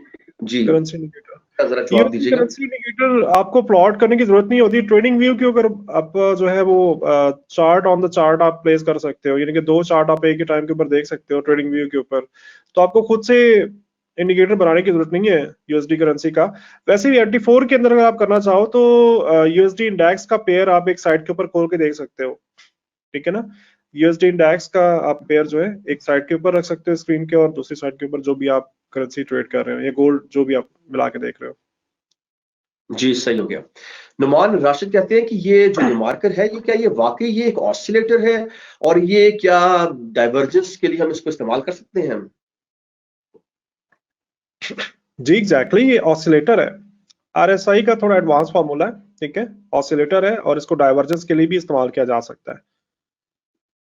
इसके ऊपर ना मैं कंप्लीट एक सेशन डिजाइन कर दूंगा। अभी तक हमारे सेशंस के अंदर डिमार्कर को ऐड नहीं किया गया। इसके ऊपर ठीक पूरा है। एक सेशन में डिजाइन करूंगा और अपनी लिस्ट के अंदर डिमार्कर को भी हम ऐड कर लेंगे, तो आप वो सेशन अटेंड करके इसकी तमाम एग्जांपल्स को देख सकते हो। अब चूंकि हमारे पास टाइम काफी शॉर्ट है और क्वेश्चंस बहुत ज्यादा है, तो अभी तो एग्जाम्पल दिखाना मुश्किल हो जाएगा। आप सेशन जी तक का वेट कर सकते हैं। अच्छा, ये इजाज पूछ रहे हैं कि यूएसडी करेंसी इंडिकेटर को गोल्ड चार्ट पर हम कैसे यानी कि वो यूएस डॉलर इंडेक्स और गोल्ड को एक साथ देखना चाह रहे हैं। जी, जी इसका तरीका मैं बता चुका हूँ कि ट्रेडिंग व्यू के ऊपर आप गोल्ड का चार्ट ओपन करके, अब उसमें एक प्लस का साइन आ रहा होता है, वहां पे चार्ट के ऊपर चार्ट साइड बाय साइड चला सकते हो, तो वो गोल्ड के ऊपर ही यूएसडी इंडेक्स का जो चार्ट अपीयर हो जाएगा, ठीक है। मतलब जबरदस्त। अभी तो ट्रेडिंग व्यू हम ओपन नहीं कर पाएंगे। एक तो ये जी तरीका है, दूसरा आप साइड बाय साइड दो चार्ट ओपन कर लेते हो, एक तरफ आप गोल्ड का चार्ट ओपन करोगे और दूसरा यूएसडी इंडेक्स का। सही। अच्छा, मोहम्मद नवाज कह रहे हैं कि डिमार्केट ट्रेडिंग व्यू पे नहीं आ रहा, तो मेरा ख्याल है कि ट्रेडिंग मोहम्मद नवाज आप ट्रेडिंग व्यू की बजाय जो है आप एक्सएम ग्लोबल का जो MT4 है उसको आप यूज कर लीजिए। जी इजाजत भाई बताइए कि क्या MT4 एक्सएम ग्लोबल के MT4 MT5 में डिमार्केट अवेलेबल है? यस एग्जैक्टली, एक्सएम के MT4 के ऊपर बिल्कुल ही अवेलेबल है, MT5 में भी अवेलेबल जी, है। तो ट्रेडिंग व्यू पे जाने की बजाय आप एक्सएम ग्लोबल का जो MT4 MT5 है आप उसको डाउनलोड कीजिए, और उसमें आपको ये बिल्कुल आपको मिल जाएगा। और जिस तरह मोहम्मद नवाज कह रहे हैं कि ये पेड वर्जन है, नहीं बिल्कुल भी पेड वर्जन में ये अवेलेबल नहीं है, ये आपको free of cost XM global के आपको MT4 MT5 में उसके प्लेटफॉर्म में आपको मिल जाएगा। ऐसे ही है। मोहम्मद आतिफ इकबाल कह रहे हैं कि अगर डिमार्कर इंडिकेटर यूज करते हैं तो ये कितने पॉइंट्स में बाय सेल की इंडिकेशंस देता है, इसमें कितने पॉइंट्स का मुनाफा होता है? जी जास भाई, इसको जरा जी रिस्पॉन्ड कीजिएगा। देखिए, कोई भी इंडिकेटर है ना, उसको प्राइस एक्शन के साथ अलाइन करते हैं, ट्रेंड के साथ अलाइन करते हैं। अभी जो मैंने एग्जांपल दिखाई, इसके अंदर कुछ सिग्नल्स के ऊपर हमें ज्यादा पिप्स का प्रॉफिट मिल रहा था, और कुछ सिग्नल्स के अंदर हमें थोड़े से पिप्स का, अब ये ज्यादा और थोड़े को मैं लिमिट नहीं कर सकता, मैं ये नहीं कह सकता कि 5 पिप थोड़े हैं और 10 पिप ज्यादा है। हो सकता है कि वो 100 पिप तक प्रॉफिट चला जाए, हो सकता है कि वो 10 पिप तक प्रॉफिट लिमिट हो जाए। जब आपने ट्रेंड की डायरेक्शन के अंदर सिग्नल को फॉलो करना है तो आप बड़ा प्रॉफिट उठा सकते हो। वो 100 पिप का भी हो सकता है, वो 200 पिप का भी हो सकता है, वो 50 पिप का भी हो सकता है, डिपेंड करेगा उस टाइम के प्राइस एक्शन के ऊपर। जैसा कि गोल्ड की मूवमेंट के अंदर हमने देखा, फ्राइडे वाले दिन हमें जो ऑलमोस्ट 300 प्लस की हमें मूवमेंट मिली, ठीक है। तो ये डिपेंड करेगा प्राइस एक्शन के ऊपर कि आप किस तरह की प्राइस एक्शन के साथ कॉन्फ्रेंस क्रिएट करने के बाद आप सिग्नल को फॉलो कर रहे हो। जी आतिफ। जी जबरदस्त। मोहम्मद आतिफ इकबाल कहते हैं कि ये पहला वेबिनार है जिसमें मुझे वाकई प्रॉफिटेबल नॉलेज मिला है। बहुत शुक्रिया आतिफ इकबाल। हमारी तो कोशिश नहीं है कि आप सबके लिए ये free webinar, free of cost ये आपके लिए हाई क्वालिटी जो कंटेंट है वो आपको प्रोवाइड किया जाए। हमें बड़ी खुशी है कि आपको इससे जो है ना वो फायदा आपको मिला है। और वजीहा नदीम कह रही हैं कि brother I was busy in hospital, recorded session मिल जाएगा। जी वजीहा, ये आपको इंशाल्लाह जो यूट्यूब चैनल है एक्सएम का आपने चेक करना है, एक्सएम पाकिस्तान का। अपने यूट्यूब पे आपने सर्च करना है एक्सएम पाकिस्तान को, तो वहां पर हमारे जो पुराने हमारे वेबिनार्स हैं, ग्रैंड वेबिनार्स हैं, वो भी आपको मिल जाएंगे। ना सिर्फ ये मिलेगा बल्कि वो जो पुराने वेबिनार्स हैं वो भी आपको मिल जाएंगे।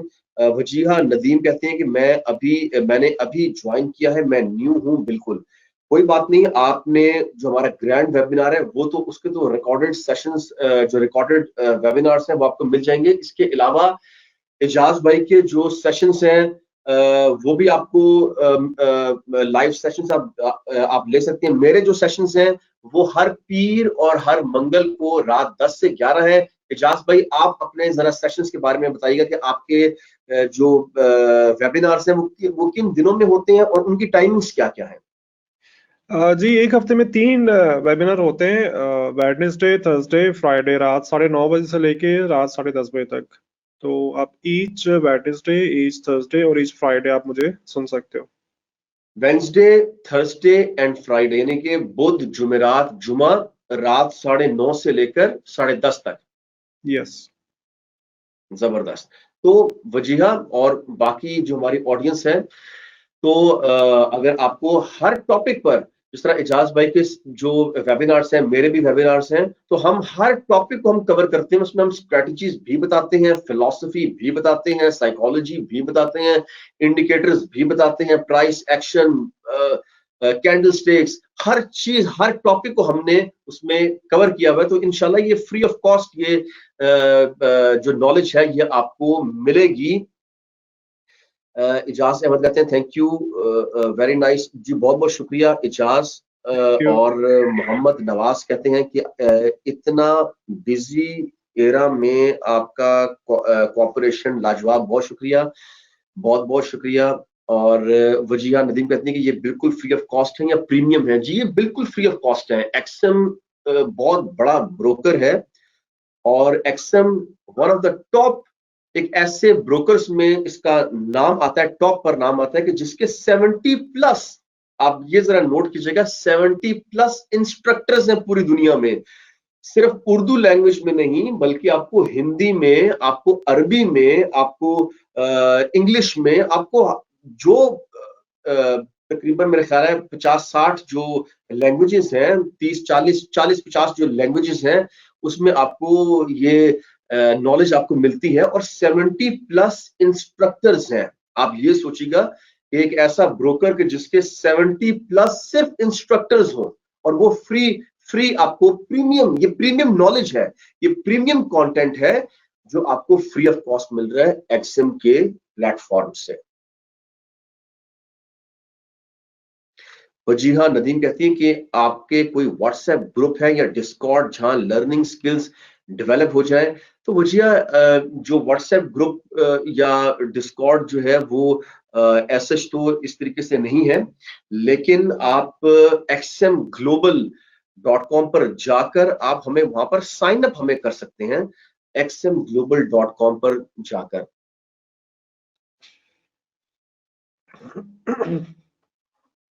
जी फतेहुद्दीन इब्राहिम कह रहे हैं कि एसएमसी और आईसीटी का कोर्स कब तक करवाएंगे? मैं काफी अरसे से आपके प्राइस एक्शन के वेबिनार।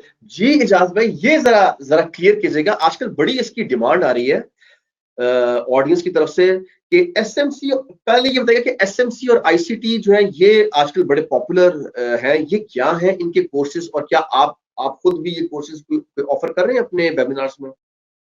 जी अभी तक तो हमने इसको ऐड नहीं किया, लेकिन लेटर ऑन इंशाल्लाह हम एसएमसी और आईसीटी को जरूर ऐड करेंगे। आईसीटी का जो कोर्स है ये बहुत ज्यादा लेंथी है, और असल में देखा जाए तो ये प्राइस एक्शन के ऊपर ही बेस करता है। ये सारा एसएमसी अब देख लो या आईसीटी देख लो, एक्चुअली ये प्राइस एक्शन ही है। तो डिफरेंट चीजों को डिफरेंट तरह से एक्सप्लेन करके नाम चेंज हुआ है। अच्छी चीज है, एग्जैक्टली, एसएमसी बिल्कुल। Is a good strategy, good course, ICT is a good strategy and good course. हम्म, सिर्फ ये मैं ये समझू, मैं ये बताना चाहूंगा कि चीजों को जस्ट एक्सप्लेन करने का डिफरेंस है। हम भी इनडायरेक्टली एसएमसी का नाम नहीं ले रहे, लेकिन कुड भी आप एसएमसी के ही इंडिकेशंस और आईसीटी के चीजों को हम शामिल कर रहे हैं उन सब चीजों के अंदर, प्राइस एक्शन के अंदर। तो मिला जुला कर आप देखो तो ये सारे का सारा प्राइस एक्शन ही है। Without indicator exactly. आप कोई भी जो आप यूज कर रहे हो तो जिस ये तरीके से आप। एसएमसी है, मतलब हम जिस तरह हम साइकोलॉजी में हम चीजें बता रहे होते हैं, स्मार्ट मनी कॉन्सेप्ट्स भी हम उसी के अंदर ही काफी जो कॉन्सेप्ट्स हम चीजें बता रहे होते हैं। तो अब अगर उसको अलग करके भी, ये भी अच्छी अच्छी उन्होंने बात की, हमें हम इंशाल्लाह इसको भी ऐड करेंगे अपने वेबिनार्स में। जी बिल्कुल, जी, इसको जरूर ऐड किया। इजाज अहमद कह रहे हैं कि I have premium TradingView but not found DeMarker. अगर आपने ट्रेडिंग व्यू ही यूज करना है, वैसे तो आपको एक्सएम ग्लोबल के MT4 MT5 में आपको मिल जाएगा, लेकिन अगर आपने ट्रेडिंग व्यू में इस्तेमाल करना है तो ट्रेडिंग व्यू में इंडिकेटर्स में जाकर आपको जो स्क्रिप्ट, सॉरी, जो वहां पर अभी अभी मेरे जहन से निकल गया, एक ऐसा सेक्शन है जहां पर लोगों ने अपने इंडिकेटर्स भी उन्होंने अपलोड किए होते हैं, तो उस सेक्शन में जाकर आपको मिल जाएगा, आपको मिल जाएगा वहां पर वैसे मेरा जाकर ख्याल है आपको। कि MT4 के अंदर जब फ्री ऑफ कॉस्ट एक चीज मिल रही है और हमारे जी चार्ट के बिल्कुल, साथ मैं अलाइंड भी है, तो इसी क्या पर जरूरत है। एम्फसाइज कर रहा हूँ कि जब आपको MT4 MT5 में आपको बिल्कुल फ्री ऑफ कॉस्ट आपको मिल रहा है, तो आपको एक्सएम ग्लोबल का आप प्लेटफॉर्म डाउनलोड कीजिए और आप उसको बिल्कुल आप यूज कर सकते हैं। लेकिन फिर भी अगर आपने लाजमी किसी मजबूरी की वजह से अगर आपने ट्रेडिंग व्यू इस्तेमाल करना है, तो इंडिकेटर्स में जाकर स्क्रिप्ट्स में जाइए, जहां पर एक लिंक है जहां पर आपको सारे जो अपलोडेड होते हैं, जो लोगों की तरफ से होती हैं, और डिमार्कर की आपको बहुत सारी किस्में भी, आपको वैरायटीज भी आपको बहुत सारी मिल जाएंगी आपको। जी, आपके जहन में कोई सवाल है तो अब आप कर सकते हैं, टाइम बहुत शॉर्ट रह गया है, 4 मिनट हमारे पास रह गए हैं। जी इजाज भाई, अब हम मेरा ख्याल है इसको वाइंड अप करते हैं।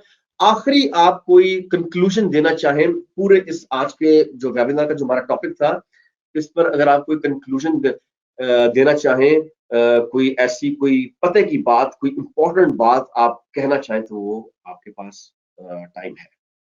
देखिए मैं ये समझता हूँ कि अगर हम अपनी ट्रेडिंग स्टाइल के अंदर से जिन जिन वजूहात की वजह से लॉसेस होते हैं, अगर सिर्फ उन बातों को समझ जाएं, सीख जाएं और एक एक करके रिमूव करना शुरू कर दें, तो पीछे क्या बचेगा?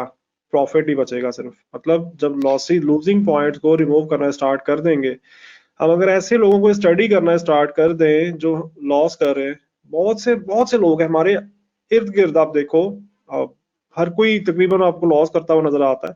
तो अगर आप सिर्फ ये देख लो कि वो क्यों लॉस कर रहा है और आपने वो काम नहीं करना, ठीक है, तो मेरा ख्याल है कि आपकी जो प्रॉफिटेबिलिटी उसी दिन से स्टार्ट हो जाती है।